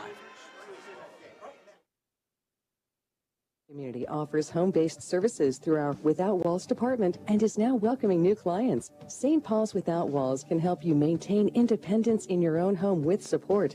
Our compassionate team will personalize a plan of care that meets your needs, whether it's assistance with light housekeeping and transportation or companionship and personal care. St. Paul's Without Walls is here to help. Call St. Paul's Without Walls today at 724-589-4740 for more details about personalized care options. The second quarter is brought to you by the Cash Dollar team at Confluence Financial Partners. Two firms united to serve you. Visit us at confluencefp.com. 8 plays, 77 yards, and 332. Nick Solderich with a touchdown throw, 39 yards to Justin Shell. Kick by Saylor, and it's a 20-14 Wilmington lead over Greenville. Big play, Justin Shell, his 14th touchdown reception this year. That is an unbelievable number. He's only a sophomore, and he is special. There's no question about it, and he shows his greatness here tonight. Saylor will kick it deep, and it goes over the head of Miller and into the end zone for the touchback. So Wilmington will start at the 20-yard line with 4:13 on the clock. And so another crazy play. You know, Coach Mendel talked about to me that they needed to get some big plays tonight. Yeah. They didn't think they could maybe drive the ball all night on against this Wilmington defense, but they could get some big plays, and they've gotten 2 of them here so far in this game. Shell. Actually, Shell's. I should say that's Shell's second touchdown catch of the game. Yeah. Now he has. 15? Unbelievable. Yeah, he had him at 14. It'll be 15 catches. Here's a handoff up the middle. That's Miller, and not a lot of room there. Miller maybe a yard on that first down run. And you start looking at all-time touchdown receptions in a single season. 15 is a big-time number here for Shell. And just a unique athlete, man. He has great hands, great instincts, and that play there with quarterback Solderich kind of directing Shell down the field when he was in trouble was really spectacular. Geez, even for him to stay alive. Here's a pitch on the handoff to Mistretta on a split backs. Mistretta going to push it up to about the 25-yard line. They'll set up a 3rd down and 5. And we are down to 3:20 to go here in this first half. It's been a good one. Wilmington leads Greenville 20-14, District 10 1A championship. Third down and 5 for Wilmington. The dark navy blue jerseys, blue helmets, white numbers, white pants. Quickly to the line of scrimmage on third down. And Vascal, then after they hurried to the line of scrimmage, then stands up and looks to the sideline for the play on third down and 5. Just try to wing right, split backs in the set, and now Wilmington is going to take a timeout. Timeout of the action. We'll do the same with 2:45 to go here in the first half. Wilmington 20 and Greenville 14. Back with more in a moment on your home of the District 10 Championships, Sports Radio 96.7 and Facebook Live. Team at Confluence Financial Partners, honoring our past, expanding our future. Two firms coming together to serve clients in Grove City, Western PA, and beyond. Confluence Financial Partners is a wealth management firm on a mission to help clients maximize their lives and legacies. Visit us at confluencefp.com. Confluence Wealth Services Inc., DBA Confluence Financial Partners, is an SEC-registered investment advisor. Registration of an investment advisor does not imply any level of skill or training. Please refer to our Form ADV Part 2A, Form CRS for further information regarding our investment services and their corresponding risks at confluencefp.com. The second quarter is brought to you by the Cash Dollar team at Confluence Financial Partners. Two firms united to serve you. Visit us at confluencefp.com. Mark Slazak, Bob Greenberg with you. Aaron Biro back at the studio. LC SportsNet with camera work. It's third down and 5. Here's a handoff. It's going to go to Mitchell Tree. He's got a first down across the 30 and works out near the 34-yard line as Wilmington will keep the drive alive. First and 10. Out to the 34. It's a 20-14 Wilmington lead over Greenville with 2:34 to go in the first half. Yeah, this is Greenville's 5th drive of the game. They've had 3 touchdowns. Their 4th drive ended at the 2-yard line on a fumble.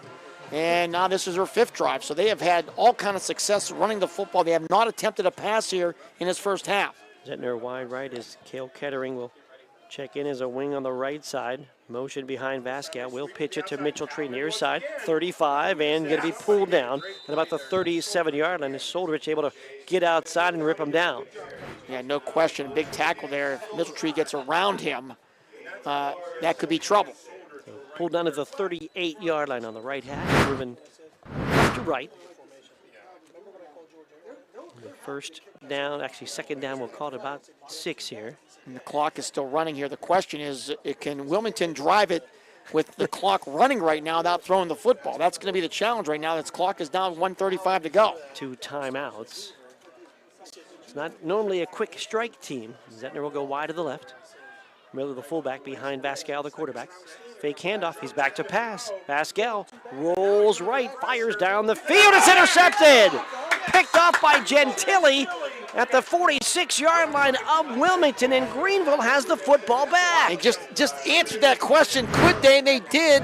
And some pressure on Vascal, and Gentili steps right in front of that pass. His knee was down when he caught it, so it will be Greenville ball at the Wilmington 47-yard line. Look to that right. He wanted to go Zettner long at first. That wasn't there. That was well covered. Then came near side into the flat, tried to squeeze it in, and the ball intercepted. So Greenville with 1:21 to go. And this is more of a quick strike offense. They've got the football from the 47-yard line of Wilmington. Here's a pitch to Thurber coming in motion on the pitch pass. Will get inside the 45-yard line and be pulled down at the 44. And they'll pick up about 4 there. And the clock is winding down to 1:05 and counting here in this first half. 3 timeouts for both teams. Soldrich, 2 receivers left, 1 to the right. Fake handoff. Soldrich back to pass, fires flat, near side, leaping catch made. It's Thurber, and he's going to be thrown down at about the 38-yard line. Could not get out of bounds. Clock will continue to run at 47. Pick up about 5 yards, and now there will be a timeout and a flag. A late flag there. And as the play was over, the flag came in towards the direction of Greenville after the play. A timeout looked like it was taken by Greenville to stop the clock at 46, and then the flag came in. So good chance it's dead ball, as we're down to 46 seconds to go here. And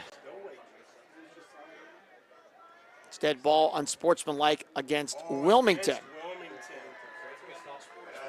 Brandon Fillion asking for an explanation. And that will move it 15 yards now down to the 23-yard line. Dead ball on sportsmanlike conduct against Wilmington, which came late after the play had finished. I don't know if there's anybody on the sideline that was chirping or not, but the flag in. And the penalty will move the ball to the 23-yard line for Greenville. They'll get the first down. And then the flag was in the middle of the field. I thought it came from the sideline, but the official who threw it not Greenville from an area near the sideline. And now Greenville does take the timeout with 39 seconds. Give us a chance to let you know that you can score big this game day at Erie Canal Bar and Grill, enjoying delicious wings, ice-cold beers, and mouth-watering burgers. Join for college football on Saturdays for Sunday Steeler specials. Check it out online, www.eriecanalgrill.com.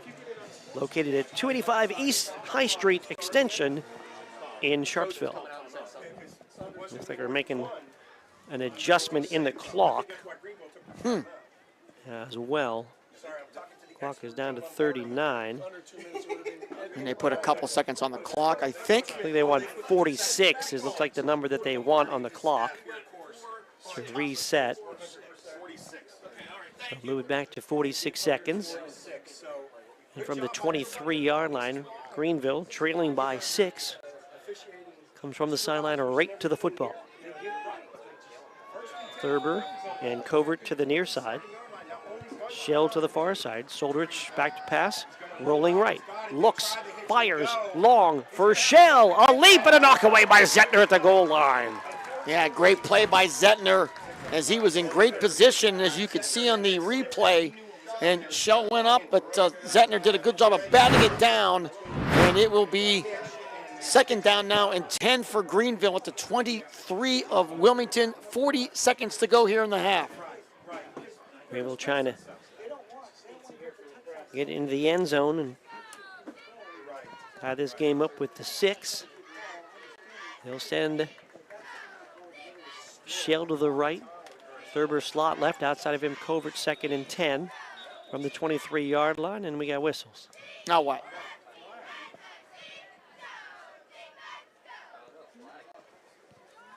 Back judge comes up with a conversation with the referee.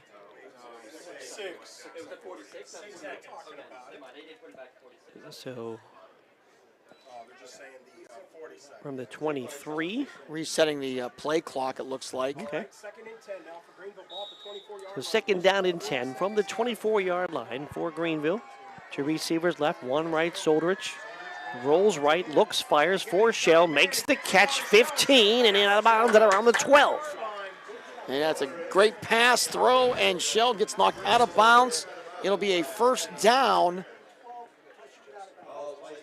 Well run pattern by Shell. Soldrich very patient. As soon as he had that break, fired the football. Great timing to the 12-yard line. Clock down to 35 with Shell getting out of bounds. And boy, it's the contrasting styles tonight. This Greenville passing game, 184 yards here in this first half. 3 receivers and a tackle go wide right and a flag. The referee is counting. What is the call? They're going to pick it up. So interesting that they put 3 receivers and the right tackle all wide right. Greenville trying to get into that, deep in that playbook again. Who knows what the play was going to be. But the official confused, threw a flag, and then picked it up. He thought there was 12 guys in the field. It could be. Then he counted them, and he realized, oh, there's only 11. I haven't seen that very often. From the 12-yard line at Greenville, 1st and 10. I don't know if they'll do the same again. The left tackle stays at left tackle this time. 2 receivers right. Soldrich with Gentili to his right. Takes the snap, fakes a handoff. Soldrich rolling to his left. He looks, he fires, pass is caught on a dive at about the 7-yard line. Thurber with a diving catch and a timeout taken. No, another flag. Another flag, so not a timeout taken. There's a flag back at the 17-yard line. So it'll be a pickup of about 6 in the play down to the 6. To hold against Greenville. So that will come back. And the flags began to pile up here late in this first half. So the ball goes back to about the 21-yard line. And making it more difficult here for Greenville with 25 seconds to go in this half. Wilmington leads here 20-14. They move it back to the 22. First down and 20. Clock is at 23 seconds. Snap to Solderich, back to pass, looking deep over the middle. Pass is incomplete. Oh, I think he caught it. He did catch it at the, no, now we'll say incomplete. There's a and flag. There's a flag as well. At first, official was stopping the clock. I thought he made the catch on the dive. That was Shell at about the 3. And then they waved it off, I believe. I believe it was waved off. We've had about 3 or 4 plays in a row now. There's been all kind of interesting things going on. And now what? Pass interference against Wilmington. That's 15 yards, half the distance to the goal, though, in this case. And it will not be a first down. And not a catch by Shell. He was close to making that grab at the 2-yard line.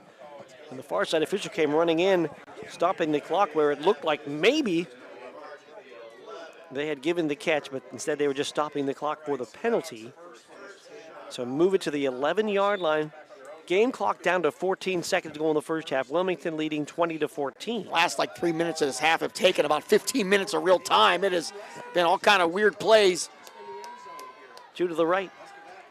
Let's go back to tight end right side. Shell to the left. Solderich rolls left, looking, pressure coming, hit, and he throws it away, and there's nobody over there. And we'll see if that's going to be a call. Got spun down. And did they call him down back at the 25 is the question. I don't think not. so he wasn't down. I don't know who he's throwing the ball to, though. Incomplete pass, looks like, so 7 seconds to go. And the ball back to the 11, so nothing there. Past the line of scrimmage, outside the tackle box. So it's okay. It's okay. Throw it out of bounds. So there is no receiver in the edge for second down and 7. And now they'll go back to that bunch formation to the right they tried before with 3 receivers and a tackle. Going left anyways, trying one-on-one for Shell. Passes incomplete. In the end zone, Zettner again with great coverage. They loaded up the right with 3 receivers and put a tackle out there as well. Came back to the left with one-on-one, Shell and Zettner got it done with the clock stopping at 3 seconds left. And what will Greenville do here? Will they kick or they go for it? With 3 seconds to go, and they have the kicker out there, looks like. I believe Saylor is out there. Yep. Saylor's number 4. He is in the group. They do have a timeout to use as well, so they will use it, and they got an opportunity to talk about it or just even take their time and get this kick away. We'll take the break or stay here? We'll keep it here. We'll just keep it here, so give us a chance to let you know that Hudson Companies, building your vision brick by brick. Trust them with your general construction, real estate development, or real estate investment. Visit them at hudsoncompanies.net. Hudson Companies, Erie Canal Bar and Grill, Sunbelt Rentals, all sponsoring District 10 video for the championship games that we covered Farrell and Sharpsville last week, Hickory and Sharon last night, and right here Greenville and Wilmington. So we're going to have a, looks like a field goal attempt. Saylor putting the tee down at the 18, so it'll be a 28-yard try. He has 1 field goal this year from 20 yards, but he definitely has a long enough leg to make this. Thurber set to hold, trying to cut into the 20-14 Wilmington lead. Snap is back, ball is down, and the kick is blocked. It's loose on the field, and Wilmington try to jump on it. They do. Try to scoop and run it first, but couldn't grab it. Wilmington on top of it at about the 19-yard line in the block, and that's going to end the first half. What a half it's been here at Hickory District 10 1A Championship. Wilmington on top here, 20-14. We'll take the break. Back with halftime activities when we return. It is 20-14 Wilmington over Greenville on your home for the District 10 Championships, Sports Radio 96.7 and Facebook Live. Pub and Grill is proud to award the October 2024 Mercer County Team of the Month. Vase is proud to announce that Grove City Boys Cross Country is the October Mercer County Team of the Month. Congratulations to Grove City coach Ben English and his state championship team, as they are the October Vase Pub and Grill Mercer County Team of the Month. Congratulations to Grove City Boys Cross Country, the October Vase Team of the Month. For more information, go to vasepubandgrill.com. My car does more than take me from here to there, and I expect my insurance to do more too. That's why I chose my agent and Erie Insurance. They offer first accident forgiveness and the service I deserve at a price I can afford. Your local Erie agent is Mailer Insurance. Get a quote today at mailerinsurance.com. Mailer Insurance, a Reinhardt's agency affiliate. Erie Insurance services are provided by one or more of the following insurers: Erie Insurance Company, Erie Insurance Property and Casualty Company, or Flagship City Insurance Company, home offices Erie, Pennsylvania, or Erie Insurance Company of New York, home offices Rochester, New York. An equal opportunity insurer. Did you know that Mancino's Driving School can give you your driver's test? That's right. Mancino's Driving School provides an approved Pennsylvania Department of Education certified driving course as well as behind-the-wheel training. Mancino's Driving School offers one-on-one, on-the-road driving lessons 7 days a week with day and evening hours. They use only certified driving instructors that have undergone extensive background investigation. For details or more information on adult training, go online to mancinosdrivingschool.com. Imagine a bathroom that's not just a room, but a sanctuary.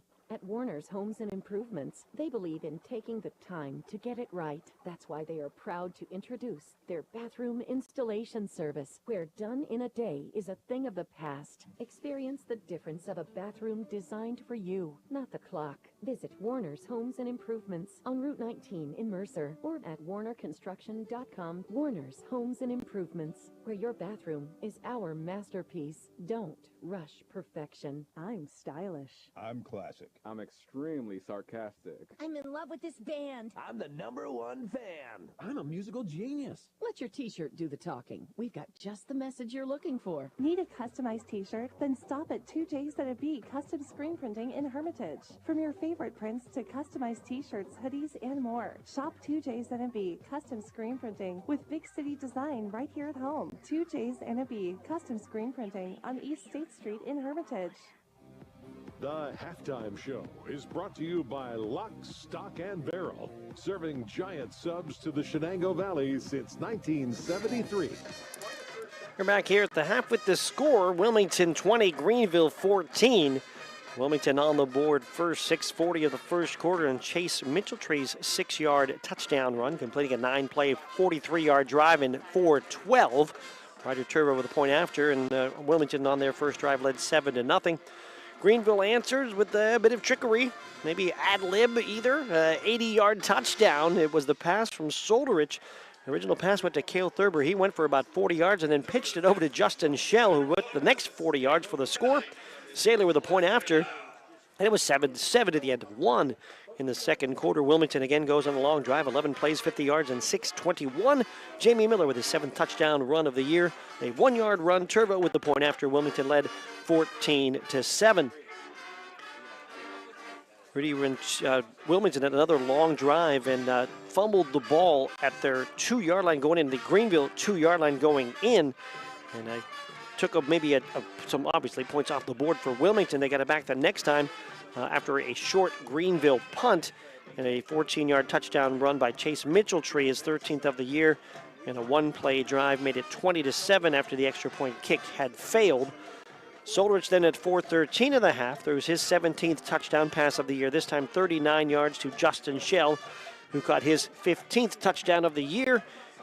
Saylor with the extra point kick, and it was 20-14, Wilmington on top. Greenville gets the ball back after a Gentile interception. They got it down to about the 11-yard line and went for a field goal in the last play of the first half, but the 28-yard field goal try was blocked by Wilmington, and we end the half with a score of Wilmington 20 and Greenville 14. It's been a thriller so far here in Hermitage. Winner moves on to the PIAA quarterfinals next weekend. The loser season comes to an end. Take a break. We're back with more in a moment.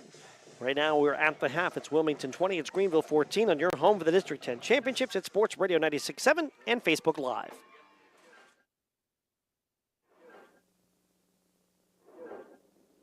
Score big with a new checking account at Grove City Area Federal Credit Union. At the Grove City Area Federal Credit Union, you get a free checking account that offers no minimum balance, no monthly service fees, and unlimited transactions. Download their mobile app and you can get 24/7 account access and remote deposit. See them at one of their 2 locations in Grove City or online at gcafcu.org.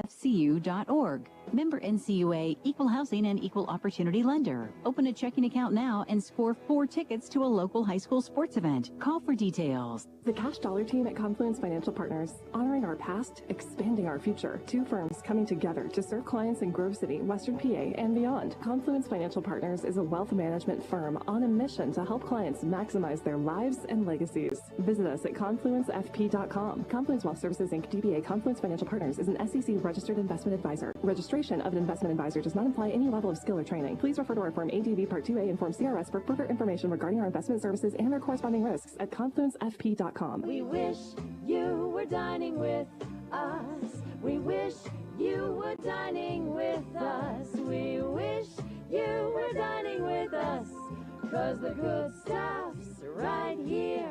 Celebrate the Hall of Vase at Vase Pub and Grill. Check out Vase Christmas Bar and Holiday Drink features. Reservations are now accepted in the bar. Vase Pub and Grill, 3176 East State Street, next to FNB in Hermitage. Open Tuesday through Saturday at 11 a.m. Mailer Insurance is proud to honor the October Mercer County Male and Female Athletes of the Month. Mailers honors West Middlesex golf standout Kate Sowers as the October Female Athlete of the Month. Mailer Insurance also honors Wilmington golf standout Santino Toscano as the October Male Athlete of the Month. Congratulations to West Middlesex's Kate Sowers and Wilmington Santino Toscano as they are the October Mailer Insurance Athletes of the Month. Mailer Insurance, a Reinhardt's Agency Inc. affiliate. Unlock your business potential with Hermitage Minuteman Press. From eye-catching designs to professional printing, Hermitage Minuteman Press are your local experts. Boost your brand with stunning business cards, brochures, banners, apparel, and more. The Hermitage Minuteman Press team ensures top-quality results with lightning-fast turnaround. Plus, their marketing solutions will take you to the next level. Elevate your image and stand out from the competition. Experience excellence in printing and marketing at Minuteman Press today. Minuteman Press, 3170 East State Street in Hermitage. Online at hermitage.minutemanpress.com or follow them on Facebook. Mention this ad and receive 10% off your first order. The halftime show is brought to you by Lock, Stock, and Barrel, serving giant subs to the Shenango Valley since 1973. Back here at the Half Hickory High School, the District 10 1A final. And at the half, it's Wilmington 20 and Greenville 14. And it's time now for the Lock, Stock, and Barrel halftime scoreboard report. Here's Bob Greenberg. And of course, last night in the District 10 championship play and one for the ages, it was the Hickory Hornets beating the Sharon Tigers 37-31 in an absolute thriller down at Slippery Rock University. Hickory will take on, they'll move on to the state playoffs next week in Penn Cambria next week in a site and time to be announced. Farrell's season comes to an end last night, a very difficult loss for the Farrell Steelers. Their season comes to an end, 7-6 on the year for the Farrell Steelers. And today, right now, the only game going on, of course, is the Wilmington Greyhounds leading the Greenville Trojans 20-14. Some college scores, top 25. A game earlier on Sports Radio 96.7. Clemson comes back and scores very late to beat Pitt 24-20. Other ranked scores, Arizona State 21-16, Kansas State nothing. San Jose State 14-13, Boise State 7. And the big game tonight, number 7, Tennessee 7, number 12, Georgia nothing. Oregon 6, Wisconsin nothing, number 1, Oregon. Other games going on, Texas comes back to beat Arkansas 20-10. Ohio State 31, Northwestern 7, Alabama 52, Mercer 7. Notre Dame 35, Virginia 14, and it was Penn State handling Purdue, going another big win for Penn State, 49-10. We are at the half with the score, Wilmington 20 and Greenville 14. We'll take a break. Back with more in a moment on your home for the District 10 Championships, Sports Radio 96.7 and Facebook Live. Hello, Shell Restoration. May I help you? Hello? Oh, I was waiting for the beep. or the part that tells me what button to press? Nope, I'm a real person. Great. I've been leaving messages all day to try and compare prices on my roof. Well, we can have one of our project managers call you to set up an appointment within an hour and be at your house for an estimate within 24 hours. Wow, that's service. Well, that's what we specialize in. Chill Restoration, the area's #1 roofing, siding, windows, and gutter installer. Call today for a free estimate, 800-663-8103, or look for @Shell Restoration on Facebook. The Cash Dollar team at Confluence Financial Partners, honoring our past, expanding our future. Two firms coming together to serve clients in Grove City, Western PA, and beyond. Confluence Financial Partners is a wealth management firm on a mission to help clients maximize their lives and legacies. Visit us at confluencefp.com. Confluence Wealth Services, Inc., DBA Confluence Financial Partners, is an SEC-registered investment advisor. Registration of an investment advisor does not imply any level of skill or training. Please refer to our Form ADV Part 2A and Form CRS for further information regarding our investment services and their corresponding risks at confluencefp.com. Hello, Shell Restoration, may I help you? Hello? Oh, I was waiting for the beep, or the part that tells me what button to press. Nope, I'm a real person. Great. I've been leaving messages all day to try and compare prices on my roof. Well, we can have one of our project managers call you to set up an appointment within an hour and be at your house for an estimate within 24 hours. Wow, that's service. Well, that's what we specialize in. Chill Restoration, the area's #1 roofing, siding, windows, and gutter installer. Call today for a free estimate, 800-663-8103, or look for @Shell Restoration on Facebook. A community is more than just houses, buildings, and streets. It's the people who live and work and contribute to making life for themselves and the people around them better. Attorney Bill Motor believes in the young people who are this community's future. Attorney Bill Motor would like to say good luck, good health, and best wishes to all the players, coaches, band members, and cheerleaders in today's game and throughout the season. Attorney Bill Motor, 2500 Highland Road, Hermitage. The halftime show is brought to you by Lock, Stock, and Barrel, serving giant subs to the Shenango Valley since 1973. Back here at Hickory High School, the Greenville Trojans and the Wilmington Greyhounds battle in the District 10 1A final. Wilmington leading 20-14. Get some of the numbers from the first half. Wilmington finishing with 26 plays, 150 yards in the first half, all rushing. And they're led by Mitchell Tree, 11 carries for 81 yards and a touchdown. Miller, 11 rushes for 54 yards. And Wilmington just attempted the one pass and was intercepted. Mistretta also a couple rushes for 9 yards. Kettering had 2 for 6. So 150 yards on the ground for Wilmington on 26 carries for their total yards in the first half. Greenville, they ran 25 plays, 174 total yards, but only minus 10 yards of rushing. Solderich, 7 of 11 passing, 180 yards, 2 touchdowns. Shell with 4 catches for 107 yards and 2 touchdowns. Thurber had 4 for 65.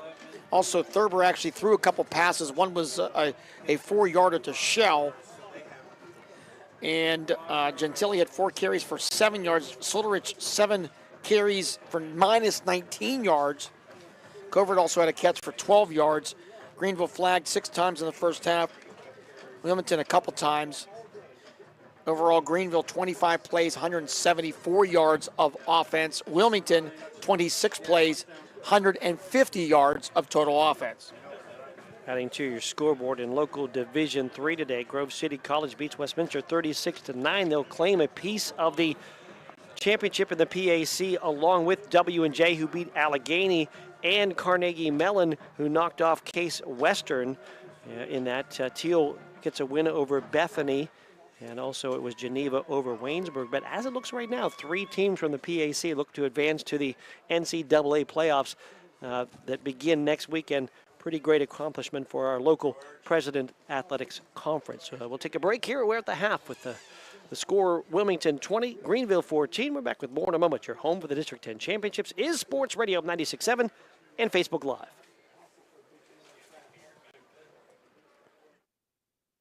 And someone offers you a pill, you don't know what's in that pill. The person who gave it to you may not even know. By taking it, you may increase your risk of an overdose. Every day, nearly 300 Americans die from a drug overdose. Get the facts.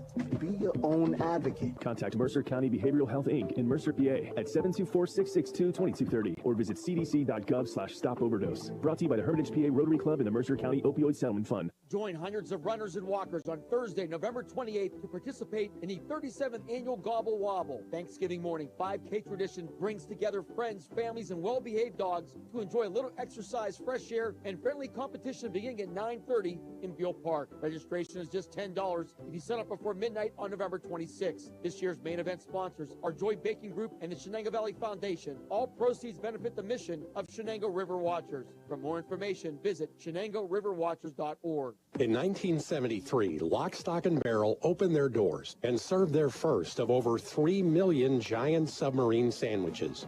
And they still serve 42 whole subs on 15-inch buns. Lock, Stock, and Barrel also has burgers, specialty sandwiches, wraps, gyros, salads, wings, and even breakfast. Lock, Stock, and Barrel is also a full-service deli. Party rings, meat and cheese trays, and cold veggie trays are all available. Open Tuesday through Saturday. Closed Sundays and Mondays. Score big with a new checking account at Grove City Area Federal Credit Union. At the Grove City Area Federal Credit Union, you get a free checking account that offers no minimum balance, no monthly service fees, and unlimited transactions. Download their mobile app and you can get 24/7 account access and remote deposit. See them at one of their 2 locations in Grove City or online at gcafcu.org. Member NCUA, Equal Housing and Equal Opportunity Lender. Open a checking account now and score 4 tickets to a local high school sports event. Call for details. The halftime show is brought to you by Lock, Stock, and Barrel, serving giant subs to the Shenango Valley since 1973. Back here at the half as the teams are warming up to start the second half. Wilmington leading Greenville by a score of 20-14. You got a story to tell, Bob? It's really an unbelievable story here today. Maverick Whiting, we've been talking about. He had a big attack early in this game. He got to the field tonight at 6:40. And you're thinking, wait a minute, he was late? What's going on here? No. He was at his sister's wedding. Oh, my. And Sean got married this afternoon in Elwood City. Maverick was in the wedding and then got driven up here and arrived at 6:40 and got this uniform on. He was ready to play. And then when the game is over, he's going back to the reception, I guess, that's awesome. and to celebrate with his family. So congratulations to Sean and Meadow Reno on your big day today. I heard they're watching the game right now, and I know they're rooting on Wilmington, but unbelievable story. I mean, first of all, you got married in November on a Saturday. It's always kind of a challenge here if you're a football fan, but then your Maverick is playing today, and but it's all worked out. No doubt, and great story. If Wilmington comes up with a win, then the story is even better. So Maverick Whiting doing double duty as being in a wedding and playing a football game this evening. And we are at the half, just getting ready to start the third quarter with a 20-14 Wilmington lead over Greenville. Wilmington could have had another touchdown in there, and we'll talk about that more when we come back. We'll take the break, get ready for the second half. When we come back, 20-14 Wilmington over Greenville on your home of the District 10 Championship, Sports Radio 96.7 and Facebook Live.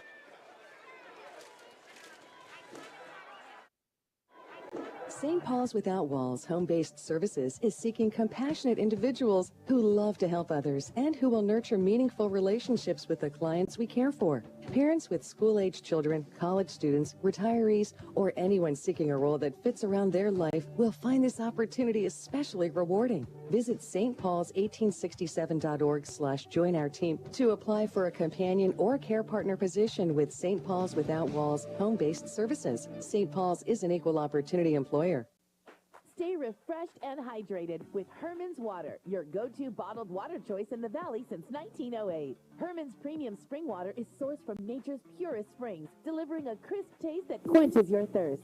Say goodbye to dehydration and hello to hydration. Visit hermanswater.com to order your supply today that can deliver to your home or office for free. Ask about our new customer offer of 1 month free rental and 2 free bottles. Herman's Water, when taste matters. The third quarter is brought to you by Warner's Homes and Improvements, making dreams come true since 1958. Back here at Hickory High School, getting ready to start the third quarter with the lead by Wilmington of 20-14. It'll be Wilmington who won the toss. They deferred, so they will take the ball to start the second half.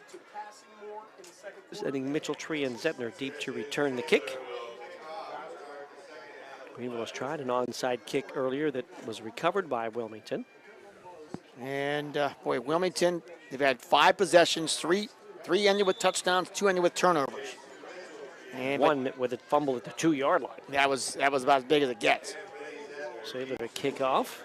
It's going to come to Zettner at the 13-yard line, straight ahead of the 20, 25, and down at about the 30-yard line. That's where Wilmington will start out on offense.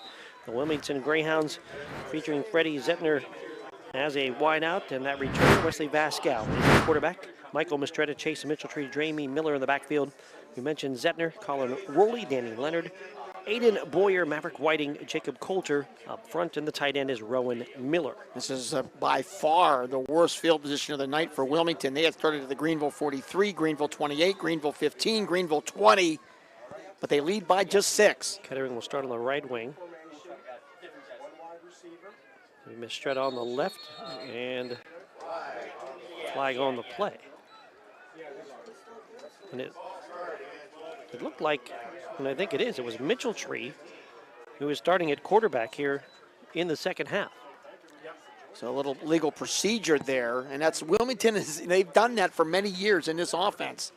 They get off just maybe a little bit of a quick start sometimes, and this crew is flagging it.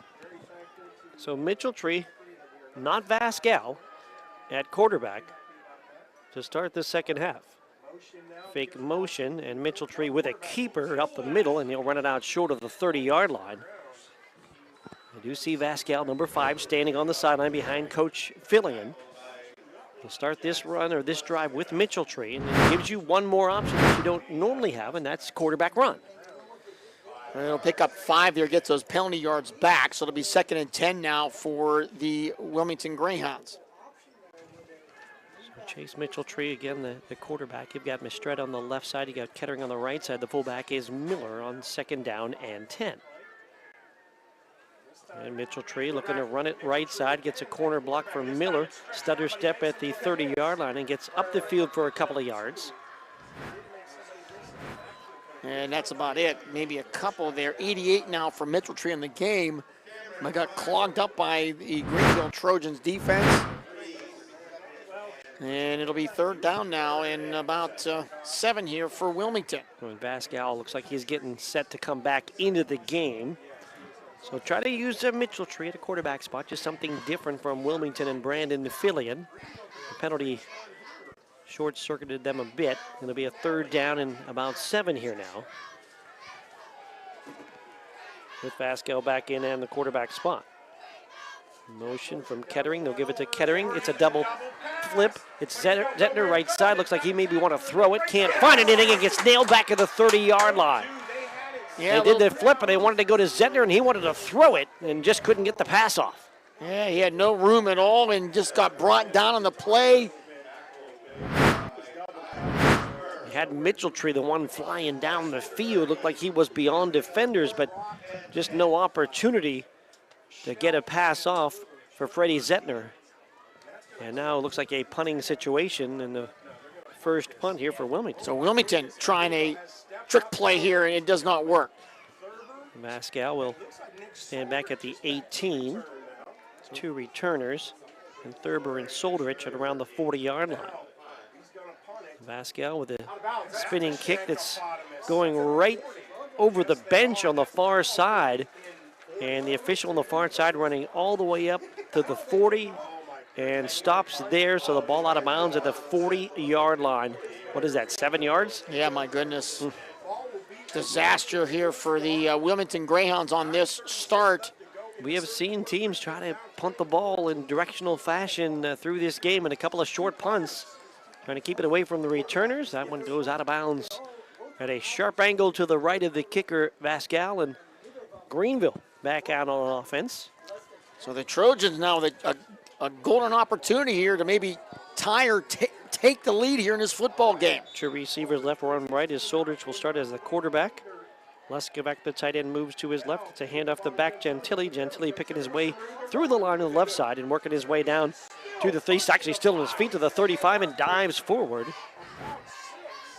And around around that 35. The offensive line for Greenville includes Jaden Schuver, I should say, Adam Terry, Blaine Schwartz, Blake Hedgeland, Horatio Calvin, and Cameron Reimold. That Gentili 6-yard run, his longest of the night, a 1,000-yard rusher, has been held in check. It'll be 2nd and 4 now for the Trojans down to the Wilmington 34-yard line. 9 minutes ago, third quarter, 2014 Wilmington. The receivers left, one right now. Shell comes in motion. They'll give him a pitch pass, trying to find room to the outside. Gets inside the 35, but maybe just gets back to the 34 in the line of scrimmage.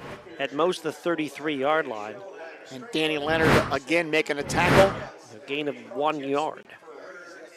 And that is the 5th catch of the night for Shell, 108 yards. Solderich, 181 yards passing, but right now Greenville trailing here 20-14. Greenville looking to win their first district championship since 1999. Wilmington looking for their first since 2020. Third down.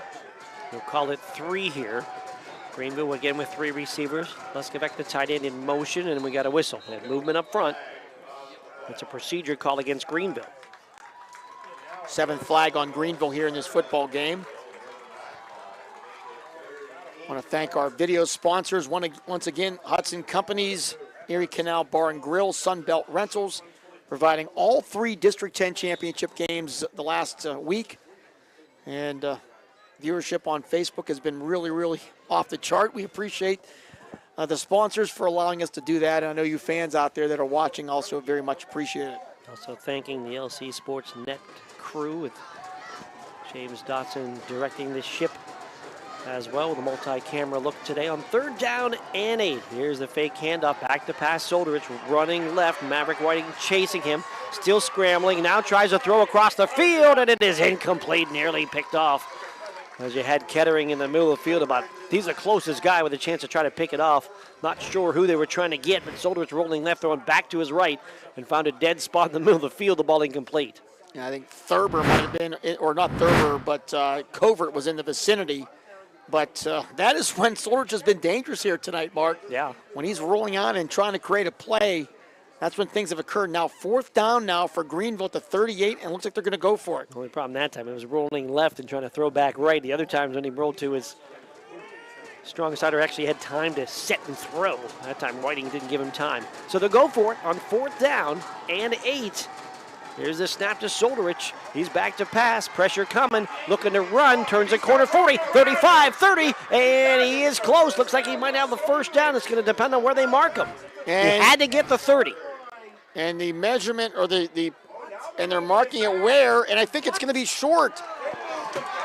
He ran sideline near side, and he did not get to the 30-yard line. It's a turnover on downs. Oh, my goodness. Let's look at the replay here. And we're kind of blocked from the Wilmington bench, but it will be about a half a yard short. And Solderich clearly knew where he needed to get, and I think he thought he maybe got the 30, but he did not. So it will be turnover on downs, and Wilmington will take over at their own 31-yard line. And what also there, Brandon Filling was right there helping out the officials, if you know what I mean.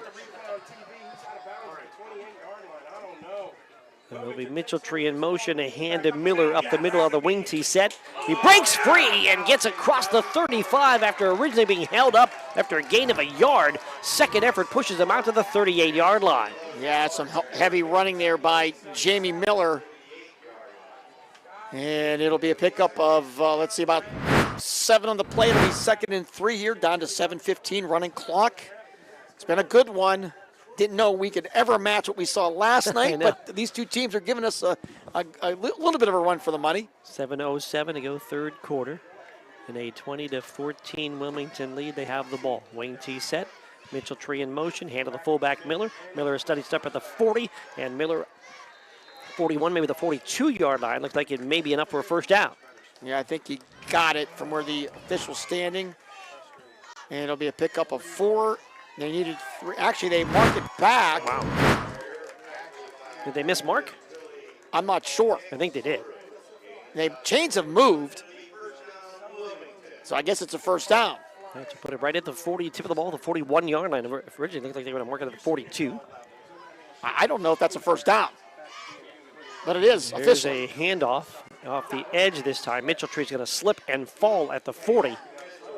It looked like they were originally going to mark it at the 42 and signaled first down and move the chains and then put the ball back at the 41, and that's where it sits again for no gain. The line judge was standing at the 42. Right, and that's when they signaled. Right. And then the umpire moved the ball back to the 41, but then I thought the first down was the 41, so it was very close. That was a little bit little confusing. If they got it by an inch. And it's second down and 10 from the 41, Wilmington's own 41. As they move right to left. Center the receiver wide to the right.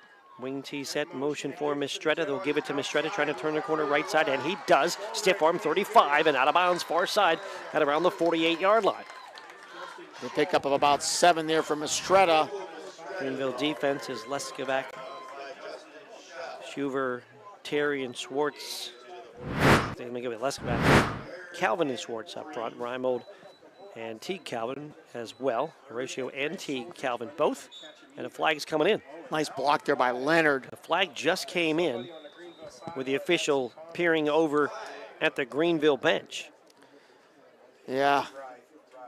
Mike Menold will get a conversation with the official here. It looks like it's going to be the sideline warning flag as the official came over, making that motion to move back.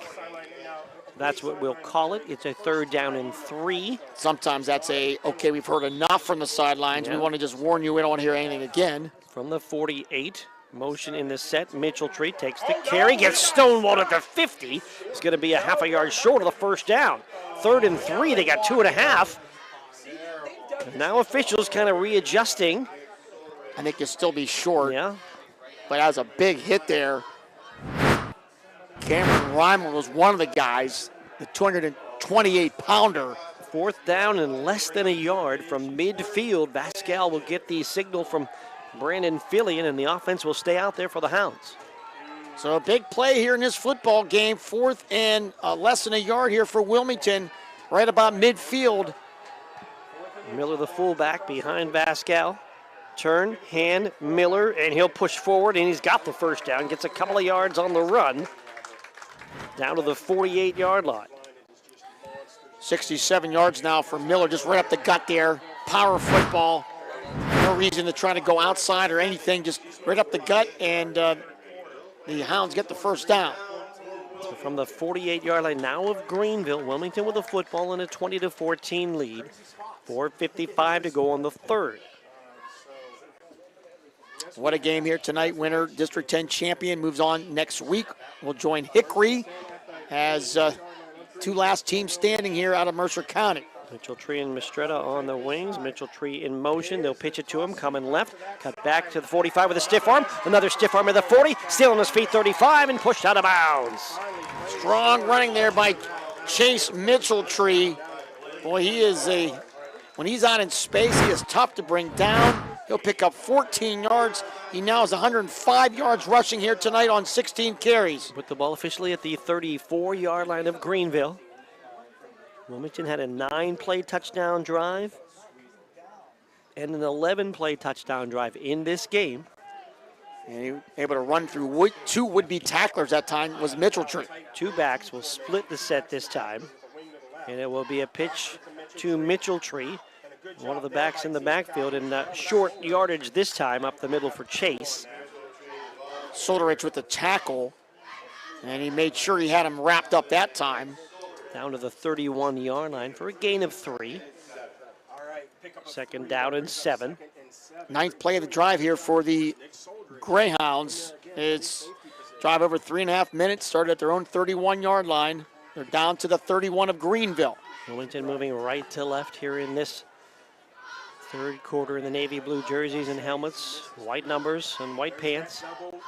Pascal will hand off to Mitchell-Tree. Mitchell-Tree trying to find a hole left side, dives inside the 30, gets down to the 29-yard line. I'll bring up a third down and reasonable. I think that was Rudy Gentili, the 170-pound junior, stand out with the tackle, and clearly 4-down territory here. They need 5 yards on 2 downs, I'm sure, from Coach Brandon Fillion's perspective. Call it 3rd and 5. Zettner, the receiver, wide to the right.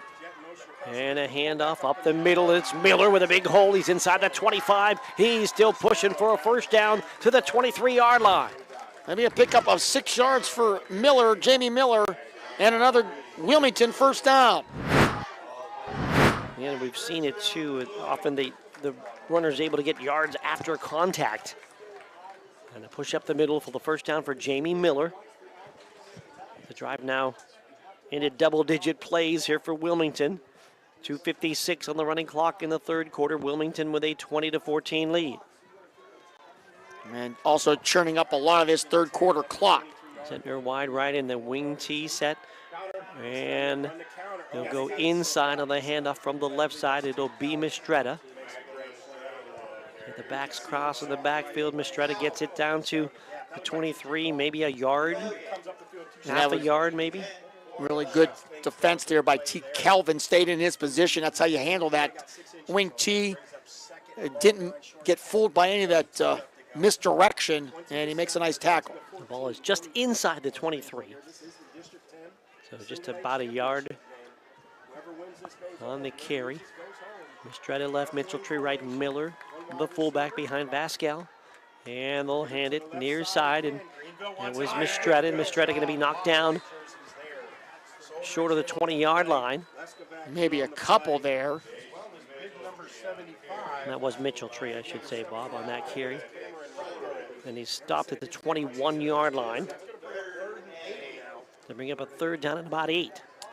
Just so you know, the M&M boys, not only do they have their last name has the same first initial, their numbers are 21, 22, and 23. Yep.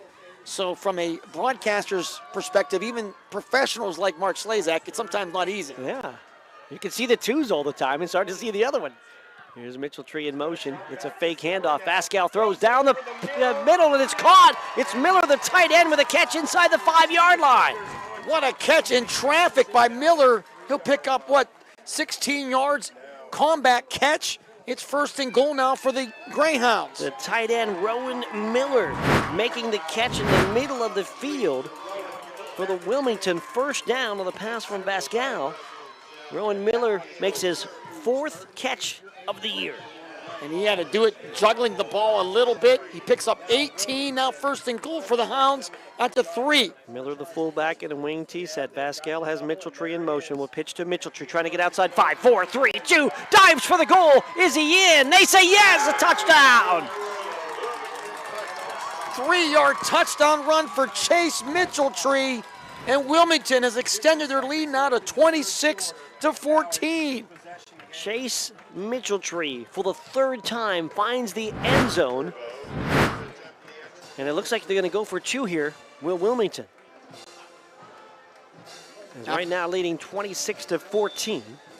After missing an earlier extra point, deciding to try to get this back up to a 14-point differential if they can. Zettner will go wide right.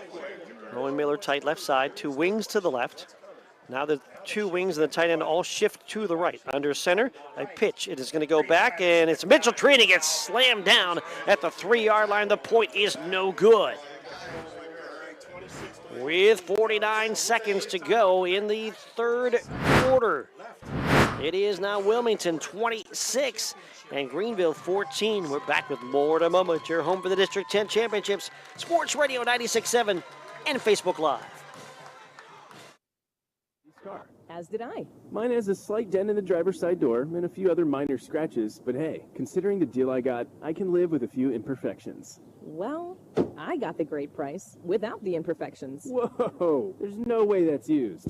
DK Auto LLC is a veteran-owned and operated used car dealership in Grove City. And with DK Auto's attention to detail, were it not for the title, you'd swear you're driving new. See the amazing selections at DKAutoLLCPA.com.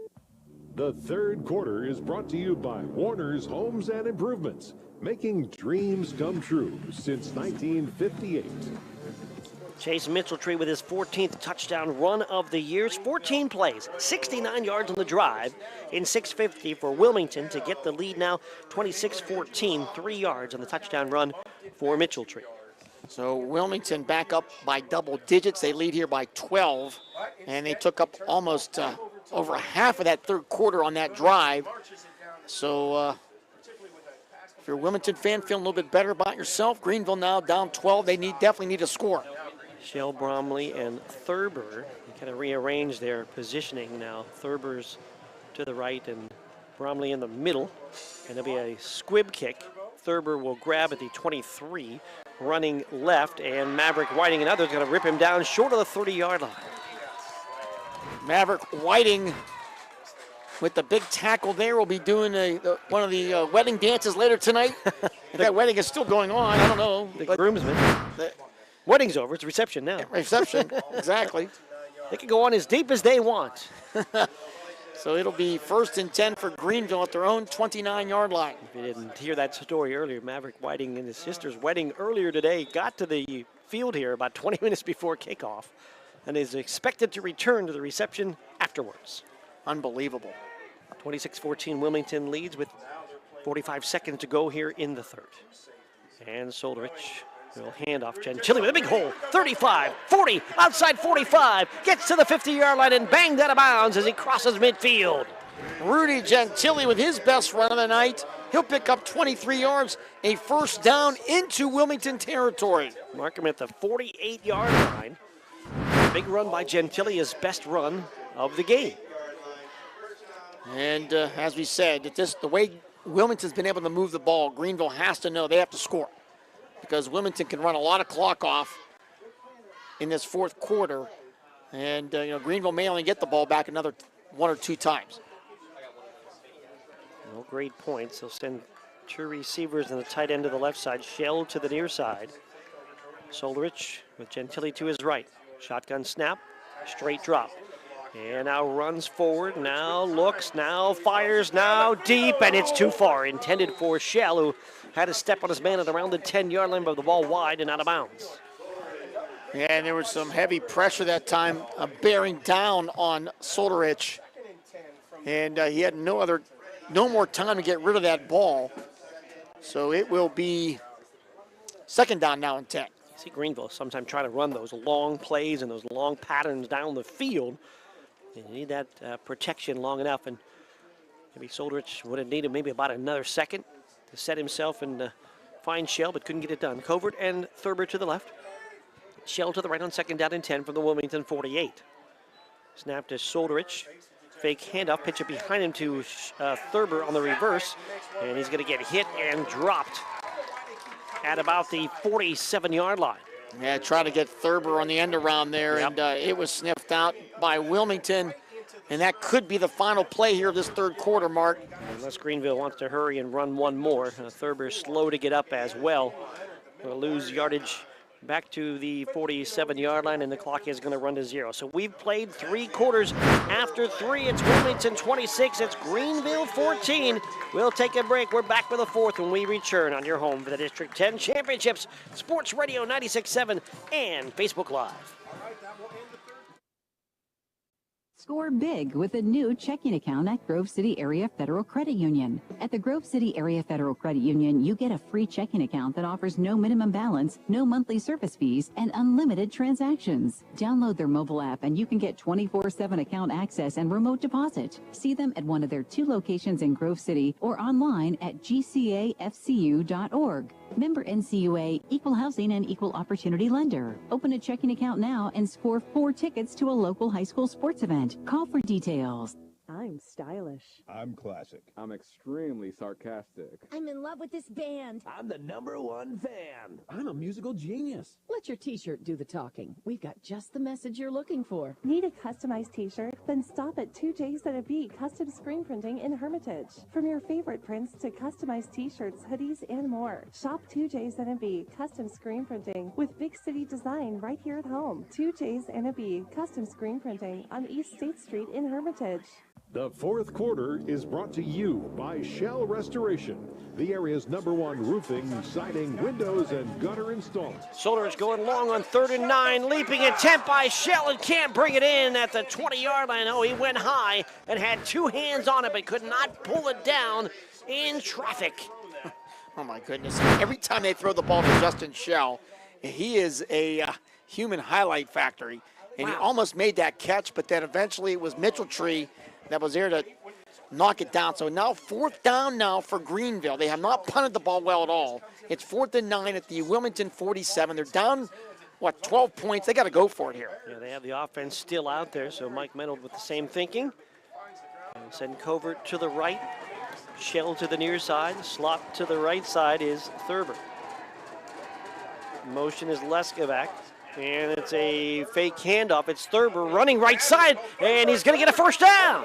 Looked like he was thinking about maybe throwing the football and then hesitated and took it down the right sideline and got the first down. And there's a late flag there as well on the Greenville sideline. It'll be a pickup of 10 for Thurber, huge play. What's this flag about? Almost every time there's a play out of bounds, we have a flag. I think there's a flag. Where is it? I think, Bob, what you may have saw was they were throwing the football in from the sideline. There is no at the end of the play, they tossed the football in and it got up into the lights. It looked like it might be a flag being tossed in. So no flag. 1st and 10. 2 receivers left, 1 to the right. Fake handoff. Solarich with a run up the middle, and he'll run it up to the 30-yard line, grabbing about 7 yards of the first down carry. I've seen so many flags the last 2 weeks. They're just coming out of thin air now, it seems like. But you just keep seeing them. Yes, I'm sorry. That was the football that came in, and just the angle of it, I saw it too. Just the angle of it, it was looking like a flag. So I just got punched. The official in the booth says, "What are you doing?"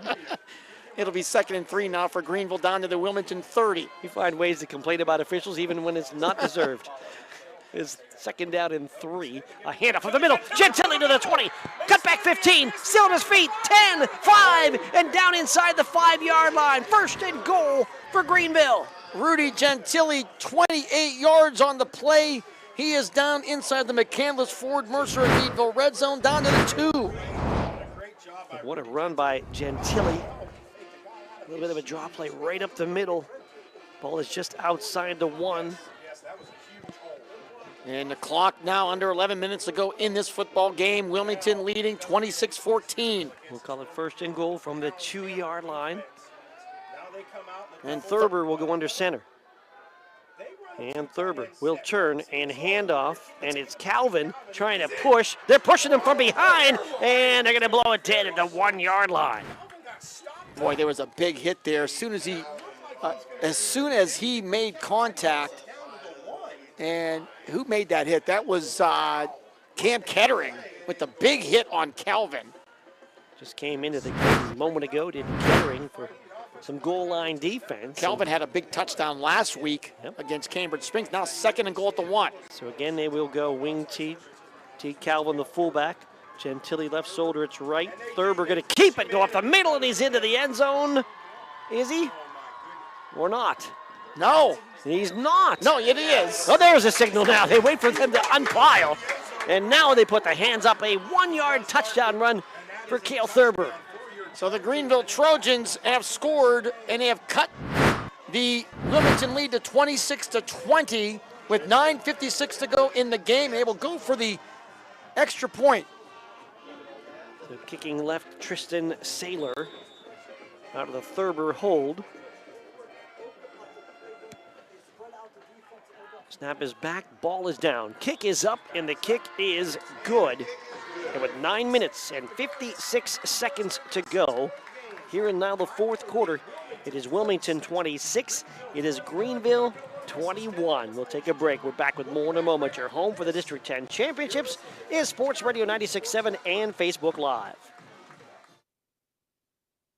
The Cash Dollar team at Confluence Financial Partners, honoring our past, expanding our future. 2 firms coming together to serve clients in Grove City, Western PA, and beyond. Confluence Financial Partners is a wealth management firm on a mission to help clients maximize their lives and legacies. Visit us at confluencefp.com. Confluence Wealth Services, Inc., DBA Confluence Financial Partners is an SEC-registered investment advisor. Registration of an investment advisor does not imply any level of skill or training. Please refer to our Form ADV Part 2A and Form CRS for further information regarding our investment services and their corresponding risks at confluencefp.com. The 4th quarter is brought to you by Shell Restoration, the area's #1 roofing, siding, windows, and gutter installer. Now Greenville with a big answer to the Wilmington touchdown. late in the third quarter. Goes 9 plays, 71 yards, and 249. Cale Thurber with a 1-yard run. He had 2 big runs by Gentili of 23 and 28 to get down there. You got a big 4th down conversion by Thurber as well. And after the kick from Saylor, it's 26-21. They will kick it deep. And it's taken by Zettner across the 20 to the 25 and diving across the 30-yard line where he's brought down. Here's the stat of the game. Wilmington this year, Mark, when they hold their opponents to under 20 points, 7-0. When they opponents score more than 20 points, they're 0-2. And right now the opponent is Greenville and they have 21. But Wilmington still leads 26-21. So here we go. The Greenville Trojans and Wilmington Greyhounds battling here.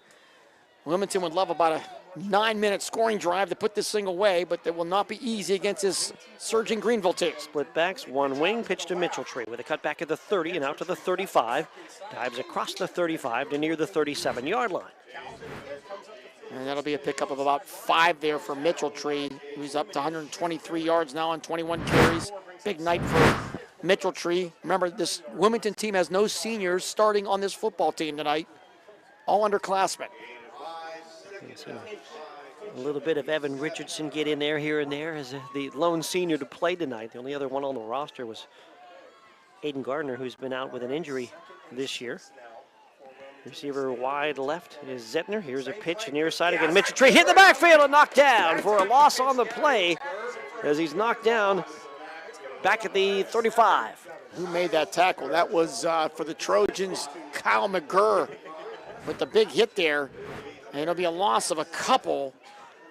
So now a big 3rd down play here for Wilmington. McGurr right around the top tacklers on this Greenville team. It is 3rd and 7.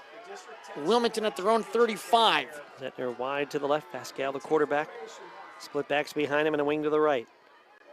And Vasquez will give it up the middle, and it's Miller, and he's got a lot of room to the 45, to the 50, and across midfield, down and out of bounds at about the 47-yard line of Greenville, picks up the 1st down. Jamie Miller time for the Wilmington Greyhounds. He picks up 18 on 3rd and 7. As big as it gets here tonight, they move the chains, move into Greenville territory as the clock sits at 8:33 to go. Wilmington will run another tight end into the lineup in Cam Kettering. And just a run right up the middle and then bouncing to the outside of the end of the run for Miller. For the 1st down, Wilmington drive stays alive. Kettering the fullback. They're going to give it to Cale Kettering off the wing, and Cale going to take it inside the 40-yard line on a dive and close to another Wilmington 1st down. I think he'll be just a tinch short. Maybe give him 9. And the Wilmington Greyhounds. Yeah, Miller needed to play off just to kind of stretch, and he now gets back into the ball game. And Cam Kettering, freshman twin brother of Cale, checks back out, and Miller back in there in the fullback spot. Now 2 backs split behind Vasquez on 2nd down and a yard. And it'll be up the middle, and it's Miller, and Miller looked like he had the 1st down at first to the 35, then got pushed back, so we'll see where they mark it. I think he got it. Yeah, they're going to give him yardage down to near the 35, so enough for the 1st down. Chains are going to move. 1st down Wilmington, 7:49 to go in this game, 26-21. That's the lead for Wilmington over Greenville. Miller with 93 yards now on 17 carries. Mitchell-Tree 121. Wilmington came in averaging over 270 yards per game rushing. They're right around 250 right now. Clock down under 7:30 to go. Wing T set with Miller the fullback. Motion is Cale Kettering. They'll give it to Cale. Stutter step across the 35 to the 34 and push back a gain of 2. And clock continues to wind here. At this point, Greenville cannot give up a touchdown. A field goal, they would be still down 8, 1 possession, but a touchdown puts it back up 2. So this is the defensive drive of the year for the Greenville Trojans. You still see Jamie Miller trying to stretch out either a hamstring or a calf when he gets an opportunity. Still stays out there. 2nd down and 8. He's in the fullback spot directly behind Vasquez, the quarterback. Motion behind Vasquez. And now Mitchell-Tree goes right, then back to the left. Pascal will stand up and look to the sideline with the play clock at 2 and down at 1, and Brandon Fillion going to take a timeout. So timeout Wilmington. Try to get Greenville to jump. We're going to take the timeout as well with 6:37 to go here in the second half. Fourth quarter, we'll take the break. 26-21 Wilmington on top of Greenville on your home for the District 10 Championship, Sports Radio 96.7 and Facebook Live. Unlock your business potential with Hermitage Minuteman Press. From eye-catching designs to professional printing, Hermitage Minuteman Press are your local experts. Boost your brand with stunning business cards, brochures, banners, apparel, and more. The Hermitage Minuteman Press team ensures top-quality results with lightning-fast turnaround. Plus, their marketing solutions will take you to the next level. Elevate your image and stand out from the competition. Experience excellence in printing and marketing at Minuteman Press today. Minuteman Press, 3170 East State Street in Hermitage. Online at hermitage.minutemanpress.com or follow them on Facebook. Mention this ad and receive 10% off your first order. The fourth quarter is brought to you by Shell Restoration, the area's #1 roofing, siding, windows, and gutter installer. Mark Slazak with Bob Greenberg with you. LC SportsNet crew on camera. It's a second down and 8 with Theron Biro back at the studio spinning the dials for us as well. Second down and 8. Well, inside the 35-yard line, it's a handoff to Miller. Miller hurdles a man to the 30, spins and works his way down to the 28-yard line, where it will be third down and about 2. Yeah, some great running there. A little nifty move there by Miller. Able to, little jump step there to get away from a would-be tackler. Picks up 6. And he has 99 yards now here on the night on 18 carries. Yep, with the little spin move. Agility to get that carry down to the 28, so 3rd and 2 in 2-down territory for the Greyhounds. And the clock now under 6 minutes and running here in this football game. Wilmington leads 26-21. Setting her to the near side and a wing T set. Motion Mitchell-Tree, hand to Miller. Miller going to run it up the middle. Miller with a first down. He's inside the 25. That'll move the chains. He's down to the 23-yard line. A money play there for the M&M boys. Miller and Mitchell-Tree, both over 100 yards here tonight. From the 23, Wilmington continues to let that clock run at 5:40. 3 timeouts for both teams here in the fourth quarter. First down and 10 from the 23-yard line. Motion behind the set. They'll pitch to Mitchell-Tree. He'll run it across the 20, and he's down near the 15-yard line. Another good chunk run, about 9 on the carry. Did that ball come out? Is there a fumble? There's no signal right now. Greenville wants it. The officials are saying ball dead. Greenville has the ball in their hand, and the Greenville player won't give up the ball. And there's been no signal that it's a fumble at this point. And now they do signal Greenville ball. Oh my. They discuss. It's late. Brandon Fillion beside himself as well, now wanting an explanation from the official, but a second red zone fumble by Wilmington. Yeah, the replay looks like he was down. It was, he rolled over top of a player, but that is a really tough call either way. Greenville will take it over on the fumble with 5:12 to go in the game. To the third Wilmington turnover. And this one at the Greenville 14-yard line. He'll be up the middle on the run for Solderich, cut back to the 20, and he's out to the 25-yard line. He'll be down there. The issue in that play was, even if it was a fumble, the official wasn't really emphatic about it. So there was indecision there, which added to some of the issues. And that's a big call in this football game. There's no question about it. We're under 5 minutes to go here. And Greenville with a chance to drive it and maybe win the District 10 championship. 4:56 on the running clock. With a 26-21 Wilmington lead. From the 25-yard line, 2 receivers to the near side, 1 to the far side. Here's a snap and a handoff up the middle, and Gentili going to run it across the 35 and, excuse me, the 25 and out to about the 27-yard line. Coulter with the big tackle there.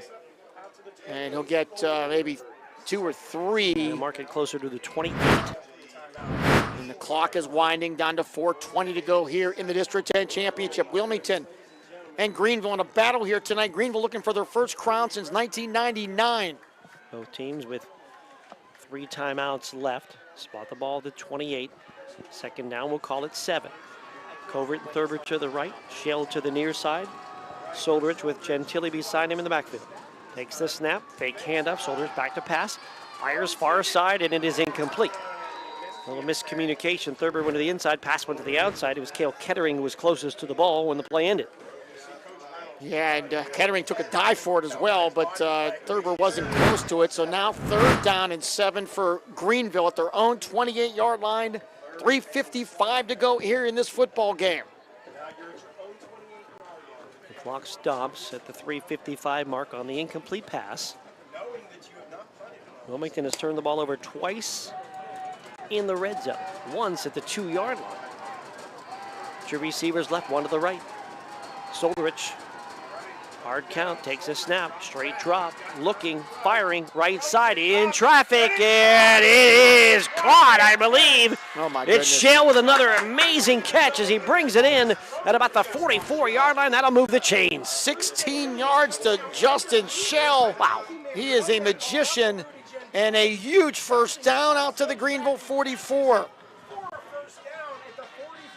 It's a big catch.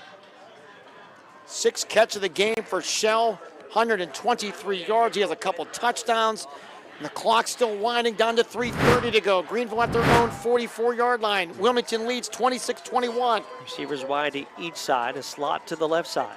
And a snap and a fake handoff, and Soldrich back to pass, giving ground all the way back to the 30-yard line. Throws it up the field, and it is knocked away, nearly picked off. At the first down marker at the 47. And yeah, Kettering almost with the pickoff. Is there a flag? I think there's going to be a holding against Greenville. There's a flag sitting right in front of the Wilmington bench. I was going to say, if it was in front of the logo, I would have no idea what it would be. The logo's 40 yards long. And this is a penalty against Greenville. We're on the hold, and they'll move backwards. And that is a huge call. And it is a holding against Greenville as they tried to give Soldrich extra time there as he was scrambling, Mark. And obviously somebody grabbed, and the ball gets moved all the way back to the 34 of Greenville. They need to go to the Wilmington 46 for a first down. They need to go 20 yards. 3:15 on the stop clock. They'll load up the right side. 3 receivers. And the right tackle, or left tackle, moves over there as well. And the play blown dead. And the ball wasn't even set yet. So 3 receivers and a tackle go to the right. To the left side is Shell. Empty set for Soldrich. 1st and 20. High snap, grabs it. Big pressure. Soldrich running the wrong way. Gets hit, gets away at the 15. Still running 20 and gets knocked down at about the 25-yard line. It was Cale Kettering who eventually made the big hit, but another big loss on the play. It'll be a loss of about, 8 more yards. And now Greenville calls a timeout. Well, there was a high snap that was deflected by Soldrich, and boy, had to give ground. He had 3 Greyhounds chasing him, and finally got it back up the field to about the 25.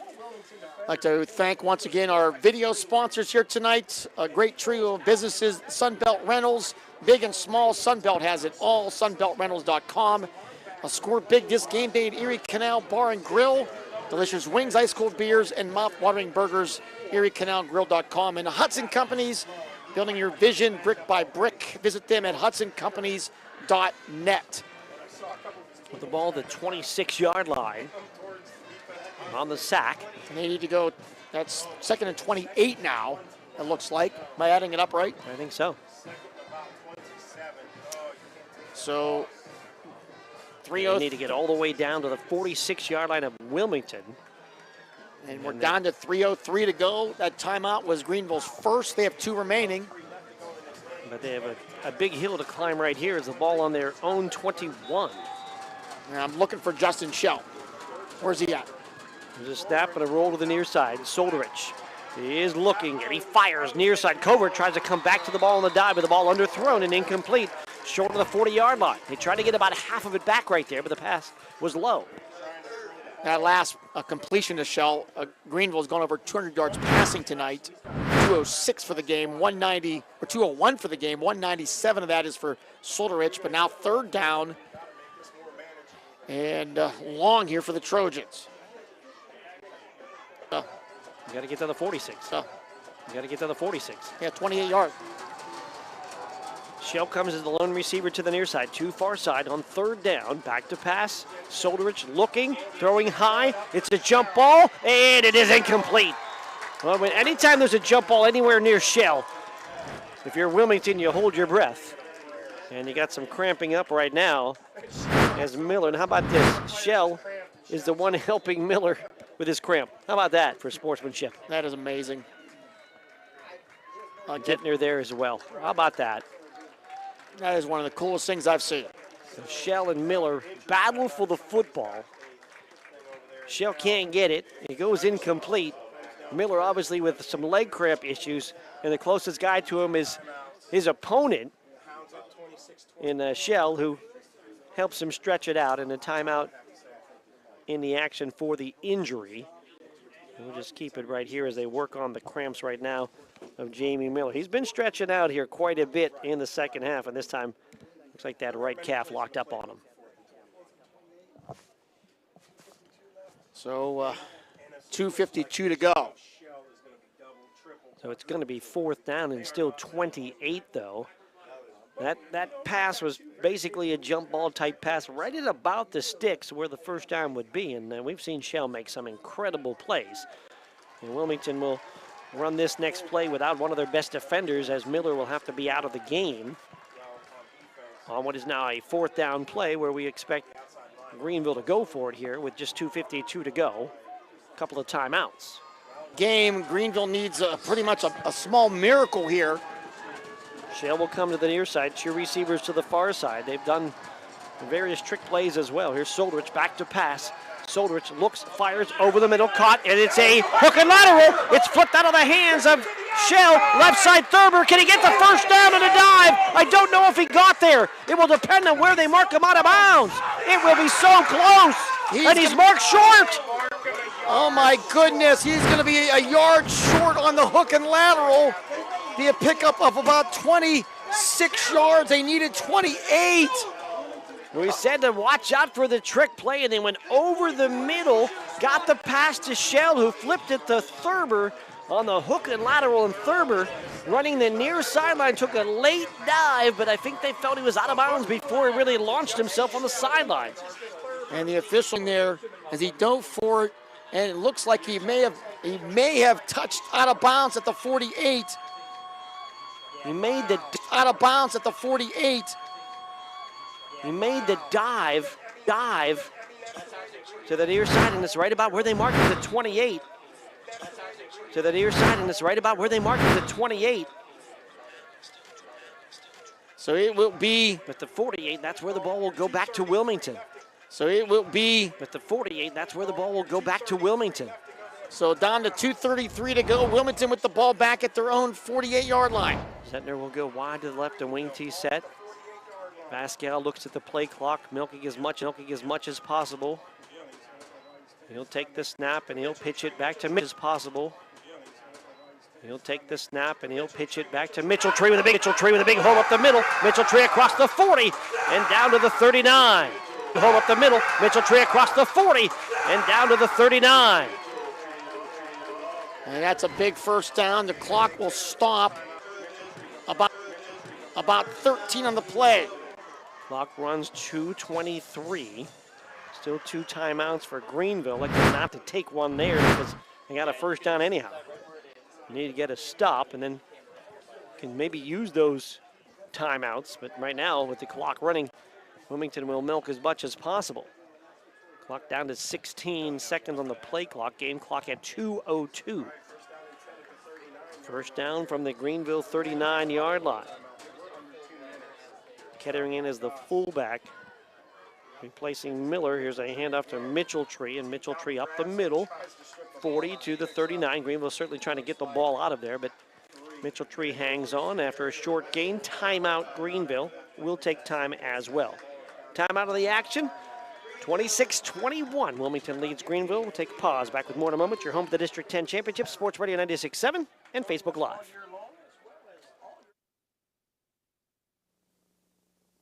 Hello, Shell Restoration. May I help you?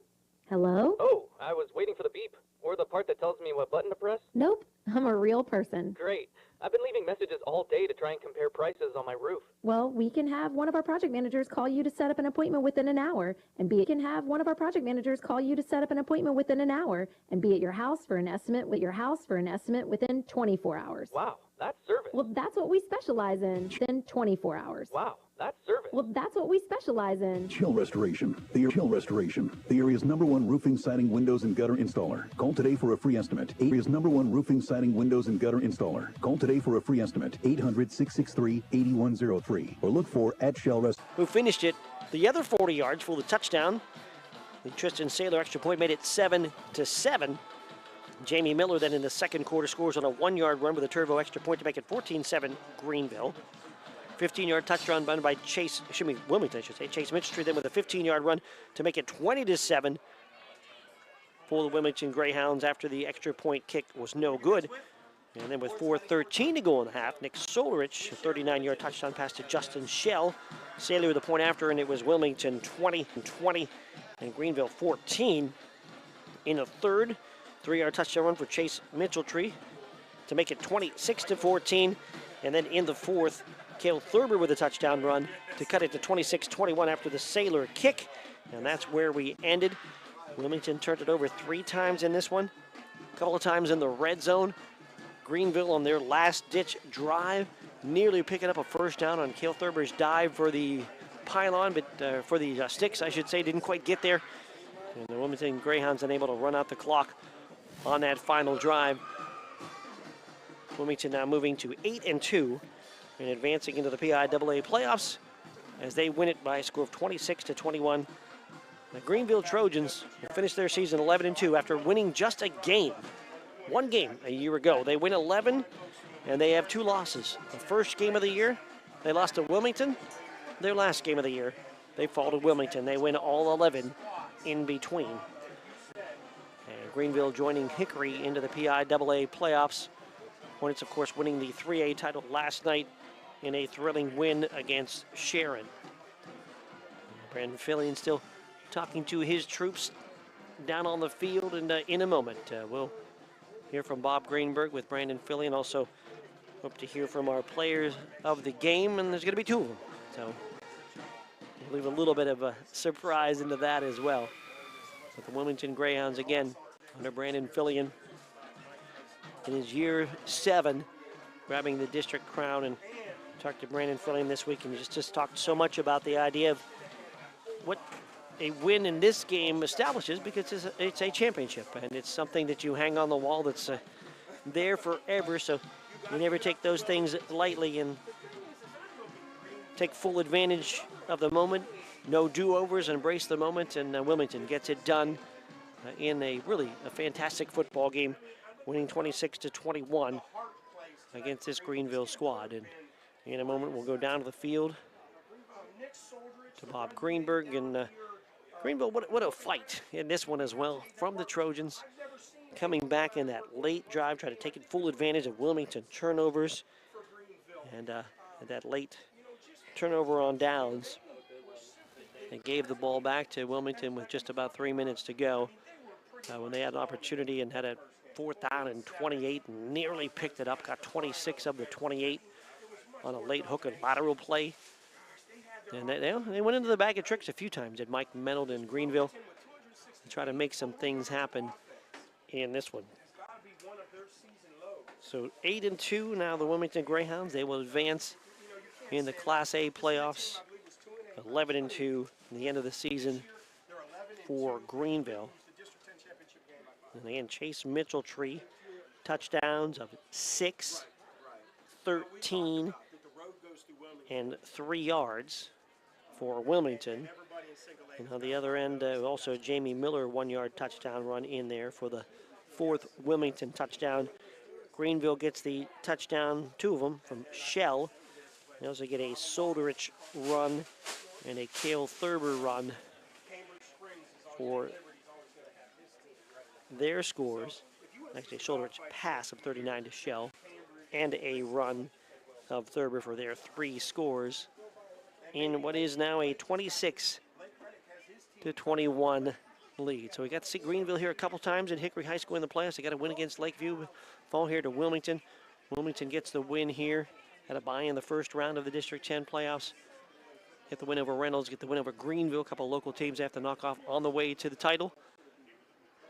Greenville had to beat Cambridge Springs a week ago, last year's defending champion. And Brandon Fillion still letting his players know how he feels about them in his post-game words. A couple other coaches getting a chance to talk in there as well. As you can see on our Facebook feed, and our guys and girls from LC SportsNet giving the coverage in this one. Of course, again, thanking Sunbelt Rentals, Erie Canal Bar and Grill, and Hudson Companies for sponsorship of the District 10 final games. We had the Farrell win over Sharpsville last weekend. We had the Hickory win over Sharon last night over at Slippery Rock. And we have this Wilmington win here. We thank those sponsors for being part of that line to get the game on the video. And also thank you so much to LC SportsNet partnering us tonight to give us some replay action, some multiple cameras in this one. Appreciate James Dotson and the crew for their work in that one. And Wilmington wins by a score of 26-21. And Bob Greenberg waiting patiently for Brandon Fillion and his coaching staff to get a chance to say their words. And what is a happy night? I see Brandon with a big smile if you're watching on the video feed as well on this big win for Wilmington. Program wins and things like that, embracing the moment as they do. Wilmington now has won 14 straight games against Greenville, including 8 straight games in the playoffs. Now all-time 8-0 against Greenville in those playoff games.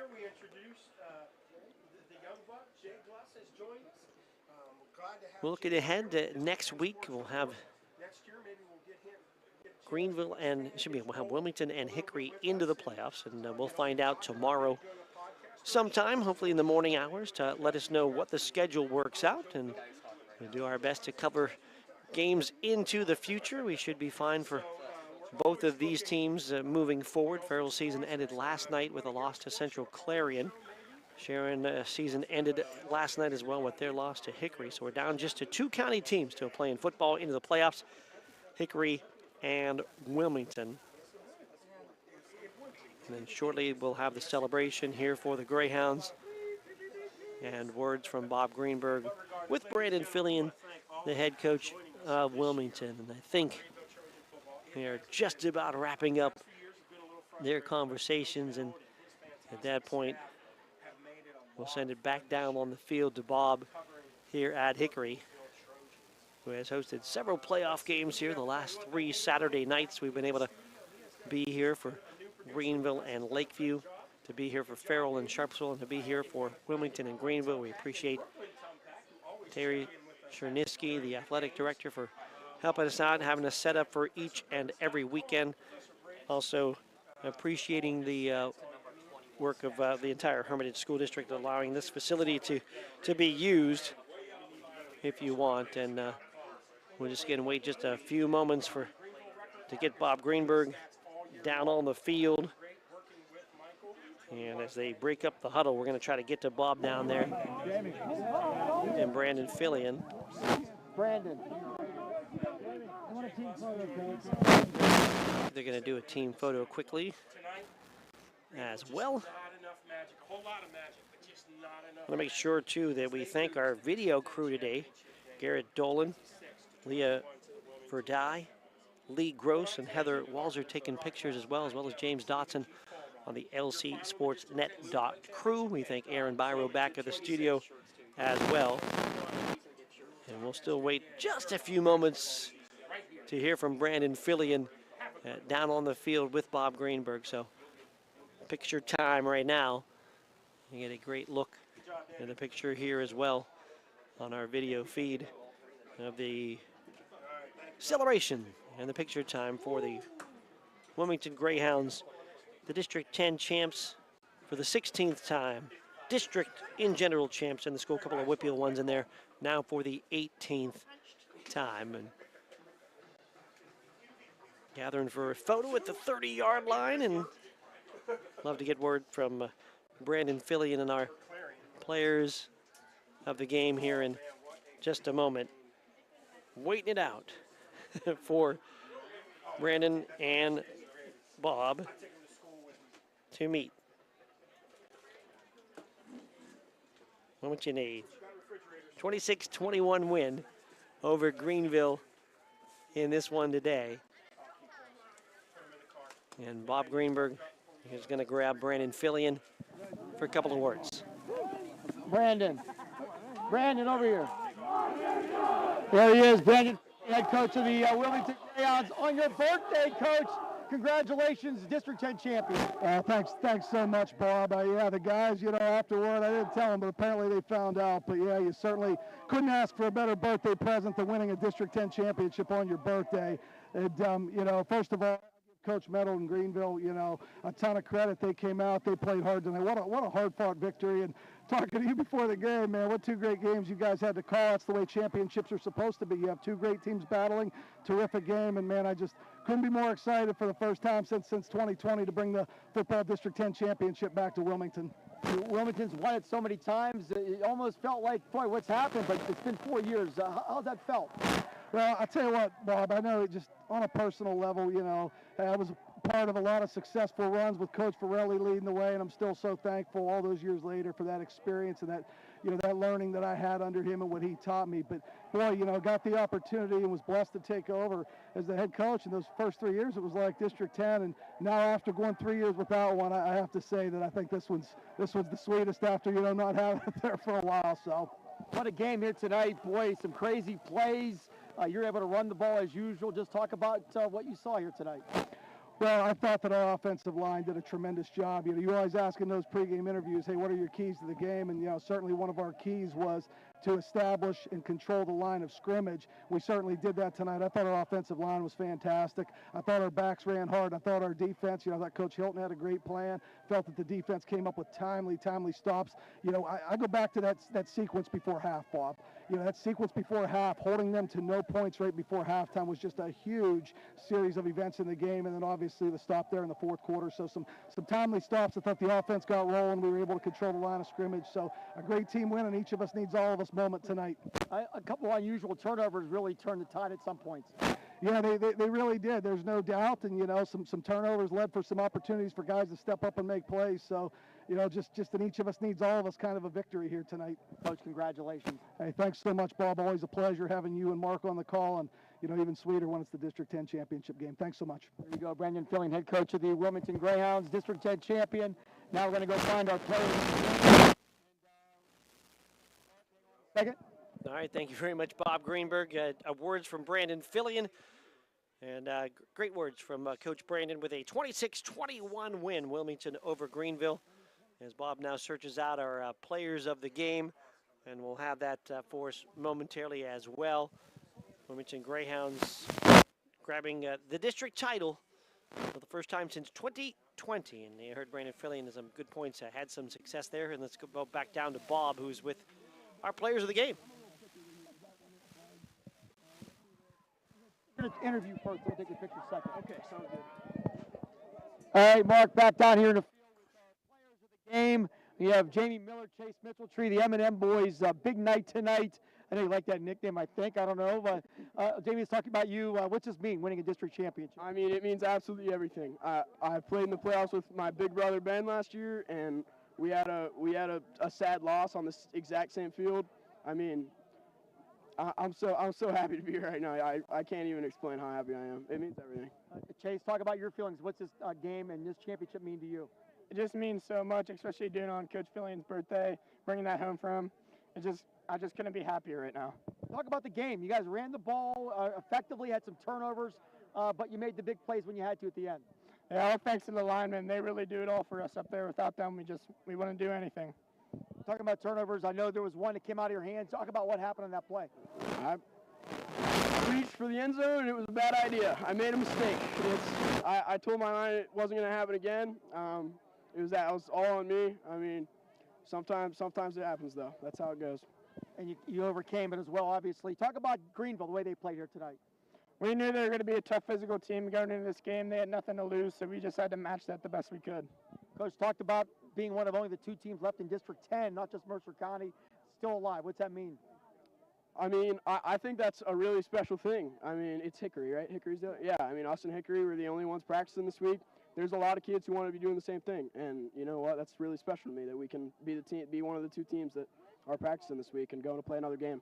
Jamie, Chase, congratulations, our Reinhardt's player of the game. Thank you. Thank you. All right, there you go. From the field, Mark, back up to you. Thank you very much, Bob Greenberg. As I get a chance to talk to our players of the game, Jamie Miller and Chase Mitchell-Tree. And congratulations to those 2 in conjunction with Sports Radio 96.7. Reinhardt's Insurance honors them as players of the game. They picked up customized T-shirts from 2Js and a B and Hermitage as players of the game. We'll put money into a scholarship fund in their name at the end of the 24-25 sports season. We'll have a Reinhardt's Insurance Student-Athlete Scholarship winner. Check the details at SportsRadio967.com. Congratulations to the duo of Jamie Miller, 20 carries, 119 yards. Chase Mitchell-Tree, 25 carries, 144, and 3 touchdowns. The Reinhardt's Insurance Players of the Game. Reinhardt's Insurance Players of the Game, powered by Landmark Information Services. And that's the place for all your website and social media design needs. Thank you to those. And also, time to look at the Lock, Stock, and Barrel Play of the Game. And not usual that the play of the game goes to a team that wasn't the winning team, but it was a miraculous play. And it was the 80-yard touchdown. It was a Nick Soldridge pass to Cale Thurber.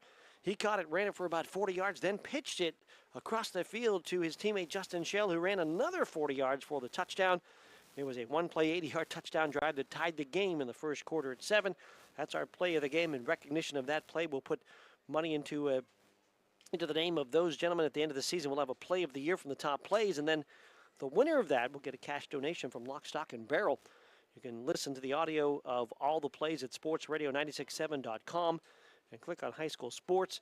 And also, you can listen on Monday night's Pick Sports Line to the calls as well. Congratulations going out to those 2 players, to the play of the game, the 3 players involved. It was Nick Soldridge who passed it to Cale Thurber, who then flipped it to Justin Schell, who finished the 80-yard play for the touchdown. That's our Lock, Stock, and Barrel play of the game. It's powered by Landmark Information Services, the place for all your website and social media design needs. That is going to wrap it up here now from Hickory.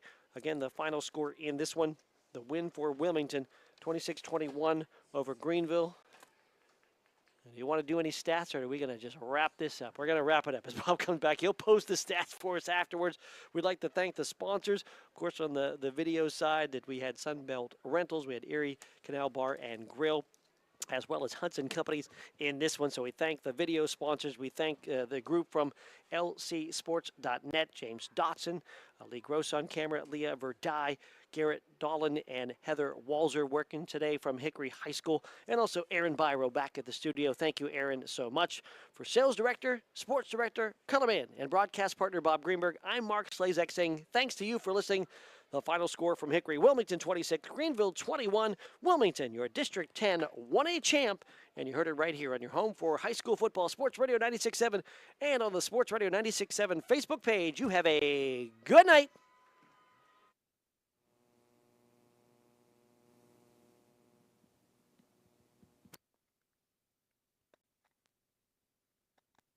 Ford in Mercer and Meadville. The Reinhardt's Agency. It's not the insurance they sell, it's the service that makes them better. Mancino's Driving School, where safe driving starts. The Cash Dollar team at Confluence Financial Partners, honoring our past, expanding our future. 2 firms united to serve you. Visit us at confluencefp.com. Lock, Stock, and Barrel, serving giant subs since 1973. Shell Restoration, the area's #1 roofing, siding, windows, and gutter installer. Warner's Homes and Improvements, making dreams come true since 1958. St. Paul's in Greenville, a senior living community. Grove City Area Federal Credit Union, Banking, but better. Attorney Bill Motor. Excellence, experience, and integrity.